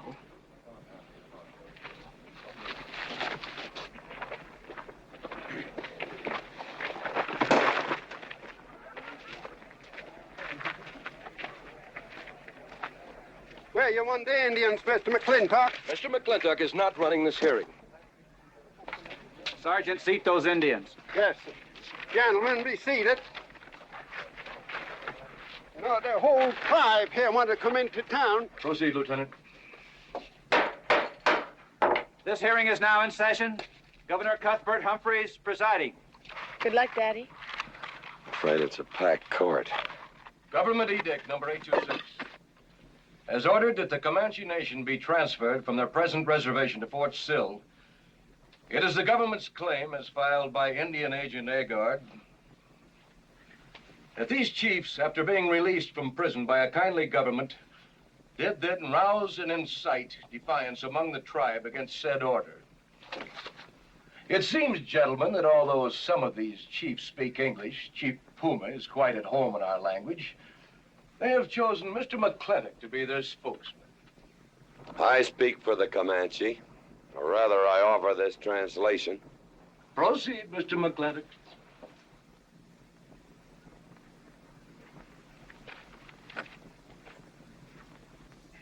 The Comanche say, we are an old people and a proud people.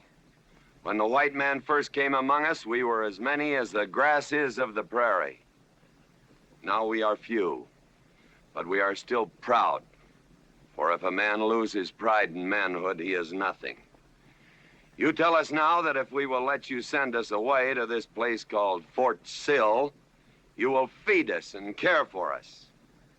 Let us tell you this. It is a Comanche law that no chief ever eats unless first he sees that the pots are full of meat in the lodges of the widows and orphans. It is the Comanche way of life. This that the white man calls charity is a fine thing for widows and orphans, but no warrior can accept it.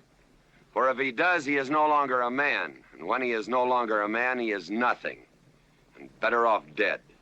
You say to the Comanche, you are widows and orphans. You are not men. And we, the Comanche, say we would rather be dead. It will not be a remembered fight when you kill us, because we are few now and have few weapons. But we will fight, and we will die Comanche. Thank you, Big McLintock. Am I to gather that Comanche defy the government of the United States? Yes, you may gather that the Comanche defy the United States government, or at least this commission. Gentlemen, sit down to your evening chores.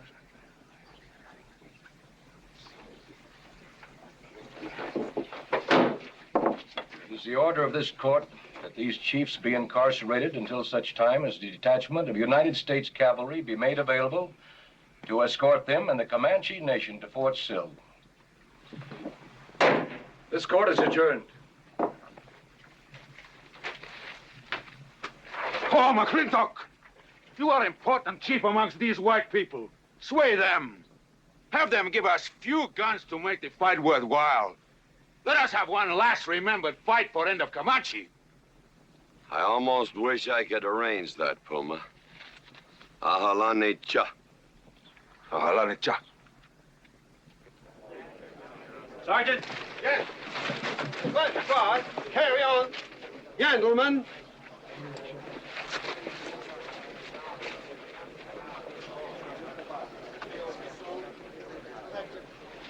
It's sad, these changing times.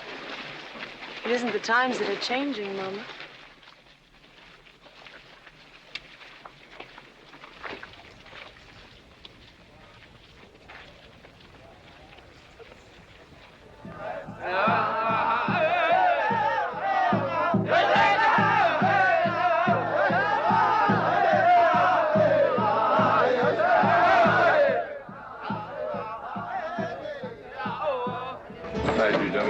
Hello, Lem.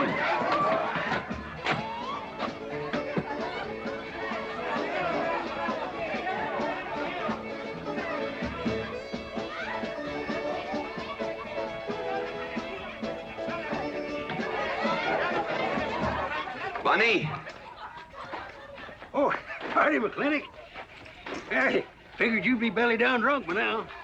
I've been doing some drinking, Bunny. Is that boxcar still on the siding? Well, sure, but... But what?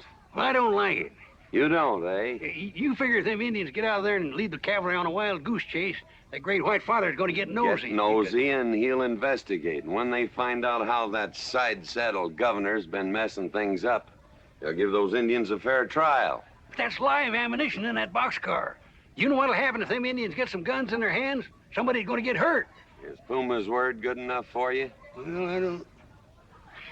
McLintock, you got yourself a partner. Leave me out of this. Hey, McLintock. Good night, Bunny.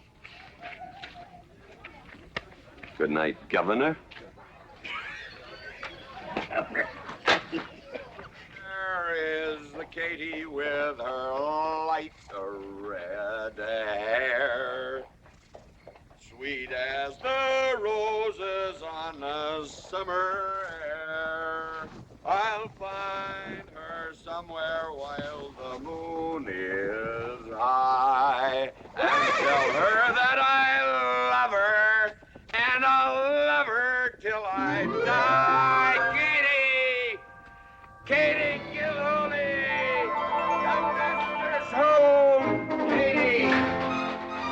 Katie, Katherine Gilhooly McLintock. Where is the woman of the house? Mr. McLintock.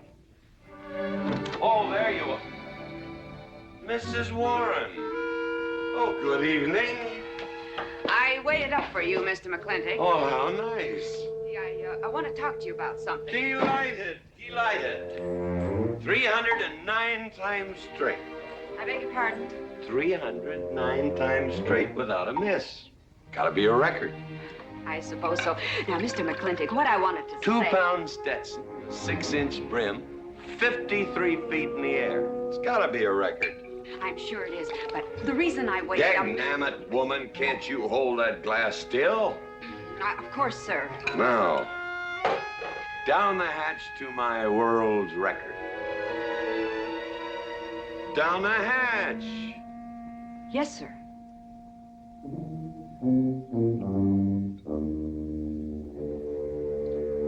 And now, to the governor of our territory. The governor of the territory, sir? Now, don't you stick up for him, Mrs. Warren. You're a fine woman, Mrs. Warren. But you'll certainly go down in my estimation if you stick up for Cuthbert H. Humphrey, governor of this territory. I don't mean to Down change... the hatch. Oh, yes, sir. Down the hatch. Cuthbert H. Humphrey, governor of our territory, is a cull. You know what a cull is, man? A cull is a specimen that is so worthless that you have to cut him out of the herd. Now, if all the people in the world were put in one herd, Cuthbert is the one I would throw my rope at. At whom I would throw my rope at. Natural-born cull. Another touch, ma'am? Oh, no, sir, no. Well, I don't mind if I do. Good. Can't walk on one leg. Oh, I didn't mean to be vulgar, ma'am. Can't walk one limb. It's all right. Sounds silly. Only a bird can walk on a limb. You know my wife? Her name's Kate. She insists on being called Katherine. Do you know her? Of course, Mr. McLintock, and that's what I wanted to talk Well, to you. she thinks that Cuthbert H. Humphrey is panting for her like a bull buffalo at the first green up of spring. But what Cuthbert is panting for is my money. Don't make me feel like I'm drinking alone, ma'am. Very well, Mr. McLintock, if you insist. Down the hatch. Good.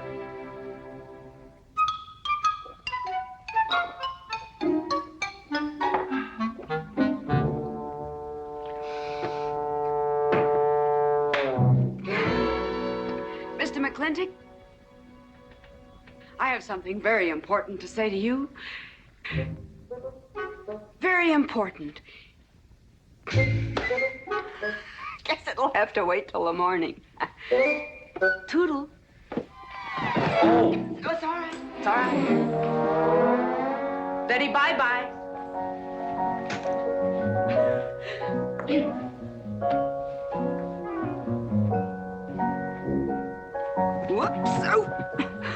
Mrs. Warren, let me assist you. Very kind.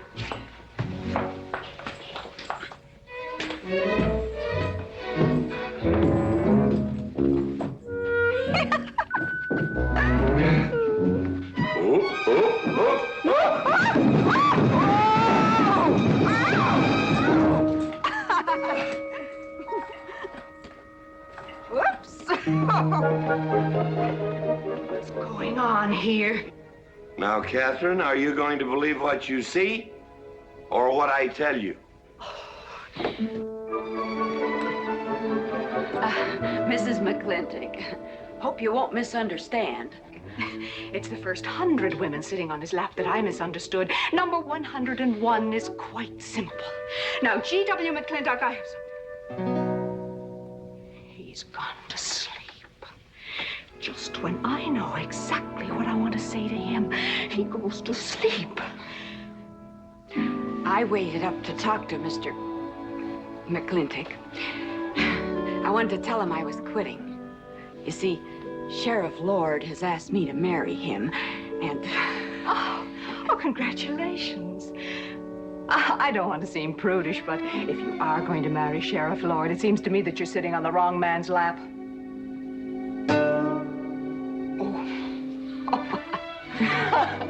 Come on, I'll help you upstairs and we'll have a long talk about men in general. Ladies, one moment.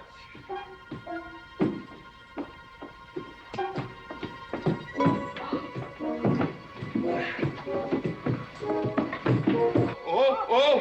Watch out, you'll get us all killed! Oh!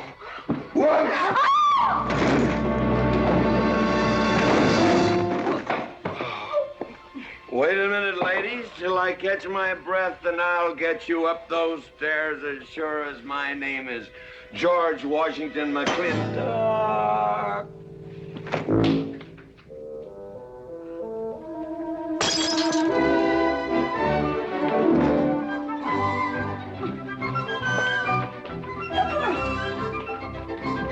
You may be quitting, Mrs. Wallace. Mrs. Ward. But not tomorrow. I want my breakfast in bed.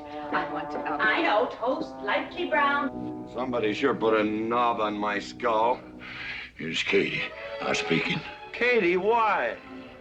There Mrs. Warren was there. Oh. And there you was there. Oh. And there that whiskey bottle was there. Oh. And Katie's temper being what Katie's temper is, well, there you are. Drago, old friend. Huh? My wife does not understand me. Why, she means different than any other man. Come on, I gotta get you upstairs. Get you ready for that big celebration tomorrow. What?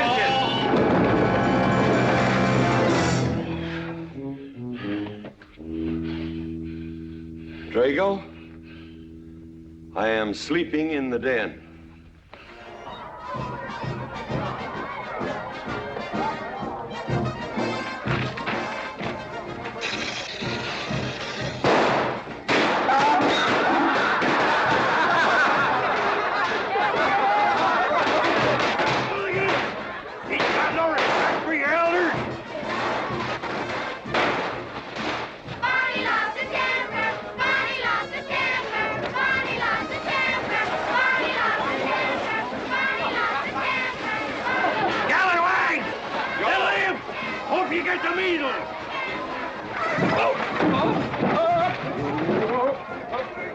Come on, get him aboard. Is everybody ready? Man in number 5 needs a flank cinch. Get him one. Let us know when you're ready. Ladies and gentlemen, it is my honor to present to you the governor of our territory, Cuthbert H. Humphrey. Thank you, Mayor. My friends and citizens of this great territory, this is the 9th consecutive year. It has been my privilege and my pleasure to inaugurate the McLintock 4th of July celebration. Now, the first event will be the wild horse race. But before I fire this shot to start the event, I would like to say a few modest words regarding my stewardship of this great territory.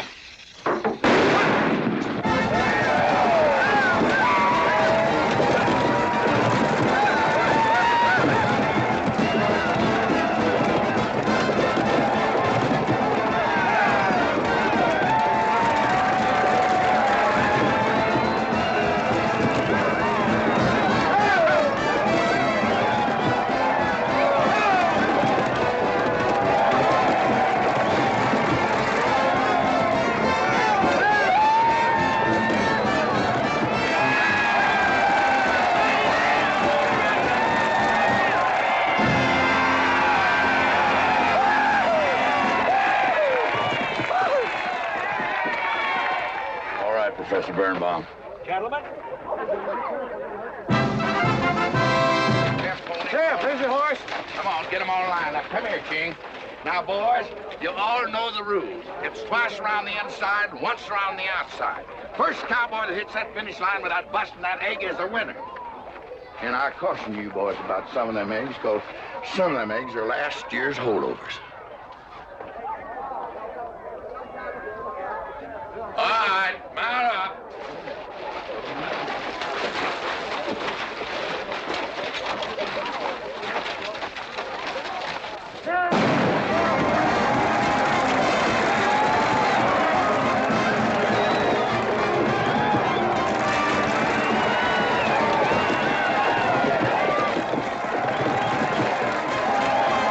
Katherine, my dear, you seem to be enjoying yourself. Oh, yes. This is wonderful. It's the only thing I really do enjoy about this barbaric country, the 4th of July celebration. Well, Katherine, I've been here for 3 days. I haven't heard from you. Is anything wrong? Wrong? Well, I just hope that it hasn't been necessary for you to say anything to G.W. What are you talking about? But, Katherine, you see, I'm in a rather delicate position, being governor of the territory and all. I just hope you haven't found it necessary to say anything about... About what? About you and me.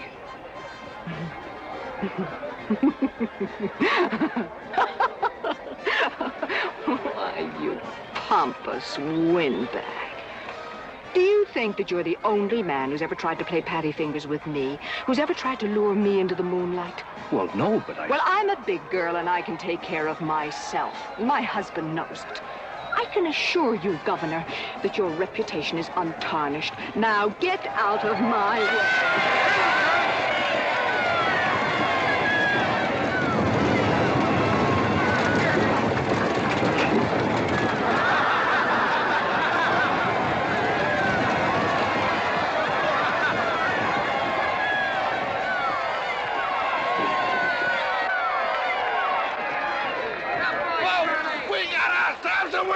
Curly Fletcher!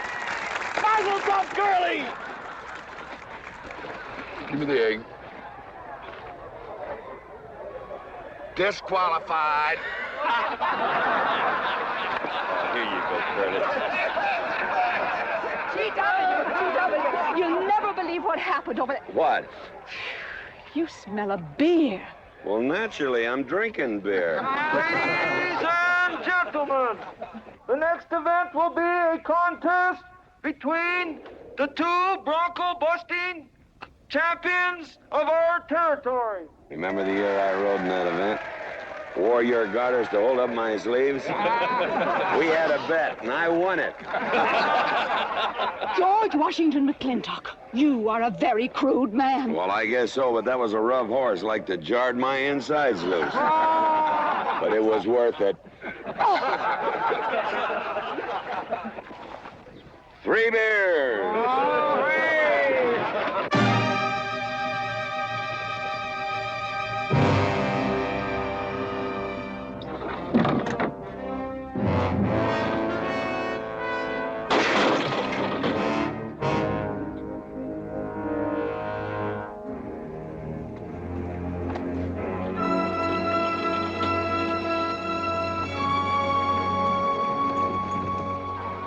One, two, three,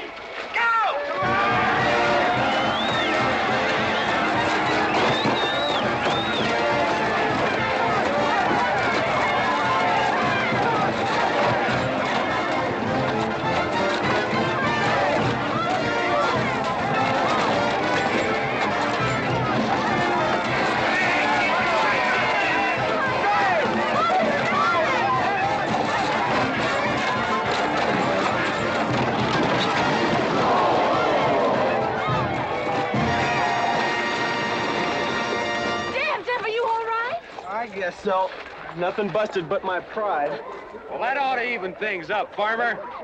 For what? Well, that sore nose you gave me the other day. Well, that ain't what's sore on him.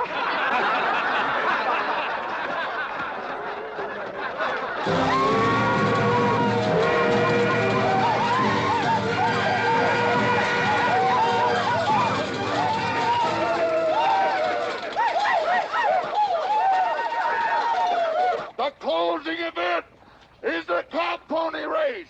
The finish line is at the barbecue. So start meandering. Come on. Now, what is that? False courage? Why, you know a Douglas doesn't ever use a thing like that. I want you to get on that horse, get out in front, and stay out in front. I'll be out front, Dad. All the way. Good boy. Now remember, stay out in front. That Agamemnon's a good horse.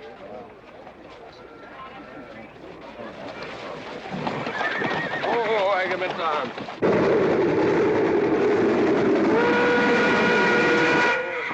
1140 and she's on time.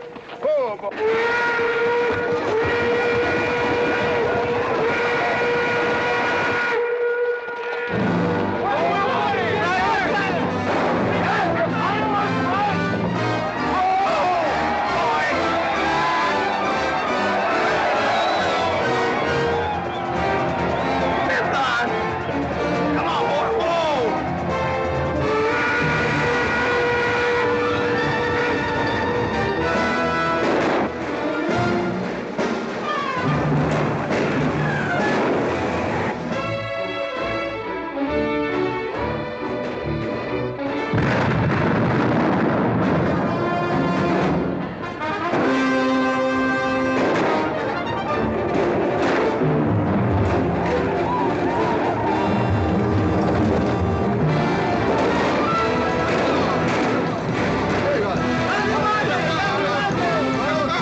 Whose idea was this stunt? God doggone it, they're my real bull.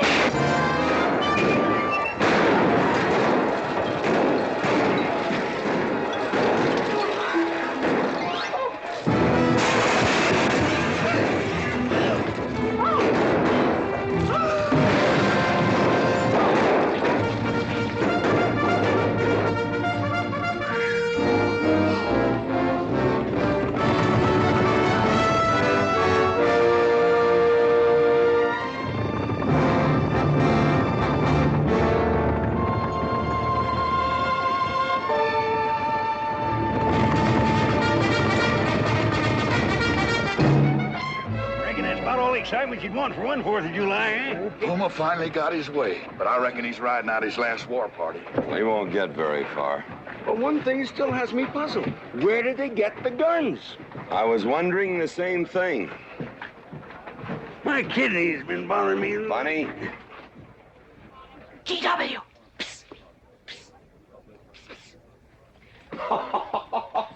What an idiotic joke. Joke? Do you think that was a joke? Oh, shut up. You want everybody in town to see me. You look good in feathers. Oh. Dev, I think they've gone. Yeah. What are you going to do about it? What can I do? Nothing. Just like you've always done.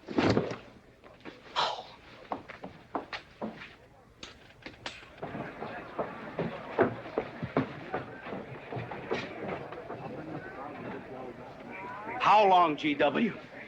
How long what? Katherine. She's been riding herd on you for 2 years now. I'm a peaceable man. But my father used to say, you raise your voice, it doesn't do any good. It's time to raise your hand. Well, I've been planning to do something about it. I'll have another talk with her. Talk to her? Talk to her. Talking won't do any good. Becky, have you seen your... What's been happening around here? You've got hay all over you. Been some mighty sneaky goings-on here during that raid, Mr. McLintock. Who was it said only a trollop would kiss a man before they were formally engaged? Oh, but we are engaged, sir. You are? That is, with your permission. Well, you've got it. Oh, Mrs. Warren? I think it's wonderful. I guess this is the only engagement that ever started off of a spanking. Mm-hmm. I reckon Birnbaum was right. All right. Lord bless us, this is gonna be a great day. Doggone it, folks. Let's don't let a little old Indian raid break up a good barbecue and a rodeo. Yeah, meat sound. Let's go. You contestants get ready for the cow pony race.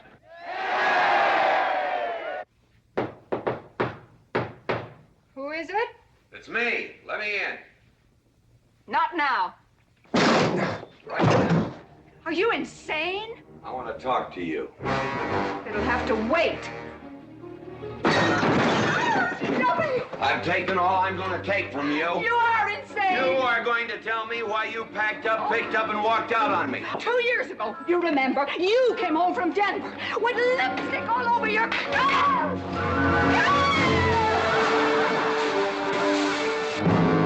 Lipstick on my collar.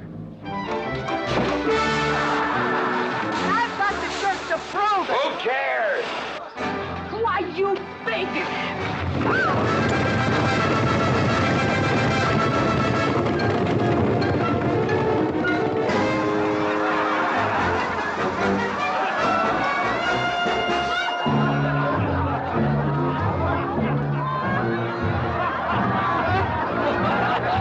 Katherine!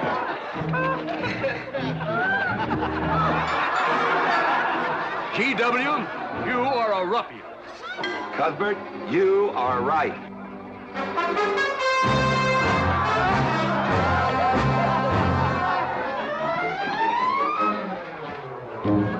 Well, what kind of a family is that? The best. And dangerous, son. Who won the race? Who cares, Agard? History's being made.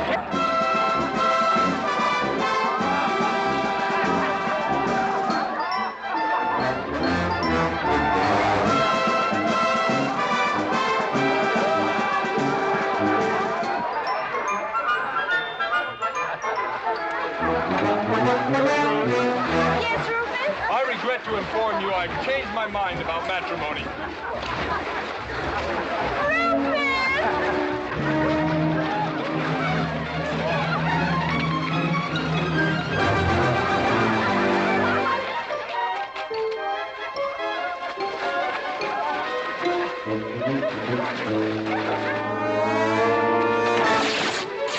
Hey, Mrs. McLintock!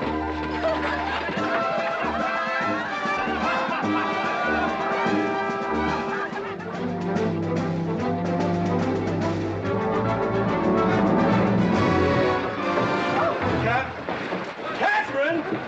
Get him out of here. Everybody out!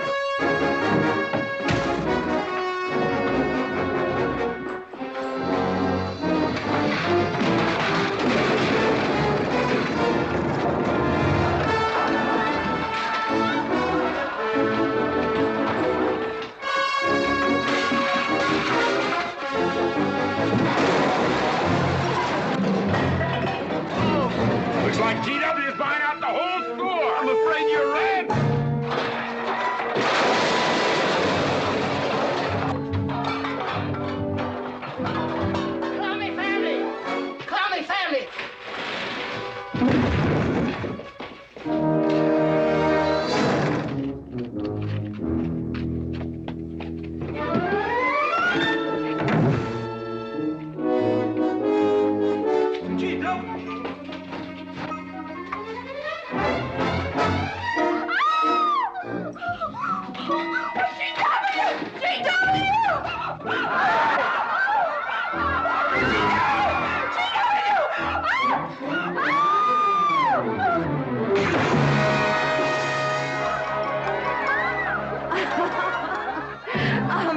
McLintock, you're all wet.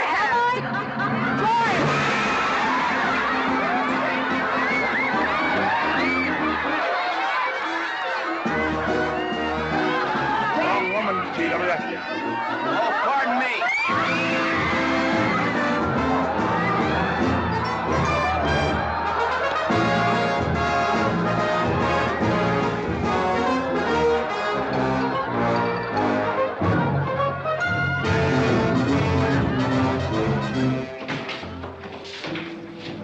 Mrs. McLintock, you setting a new style?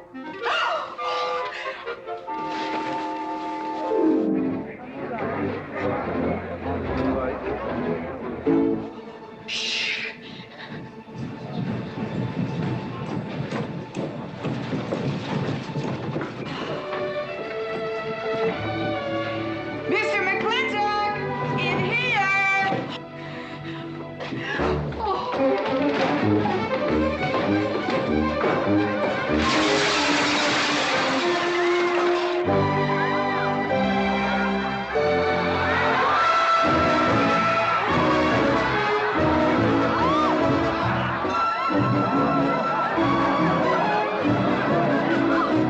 If I ever get through this humiliation, you'll rue the day you ever met me. Oh, belly aching, fight all you want. It won't do you any good. You've been digging those burrs into me for 2 years. Now you're gonna get your comeuppance. Thanks. My father would be proud of you. Now make him prouder.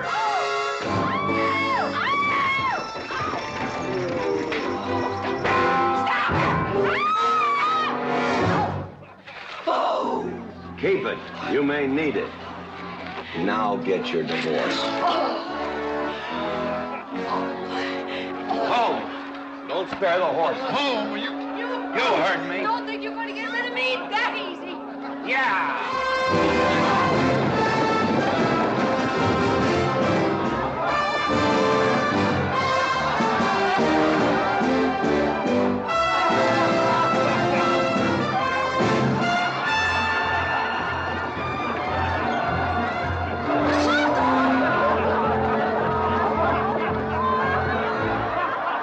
No more living in the capital? No. No more Newport in season? Nope. No more dancing at the governor's ball? No, GW. Happy days! 310 times without a miss. That's a record.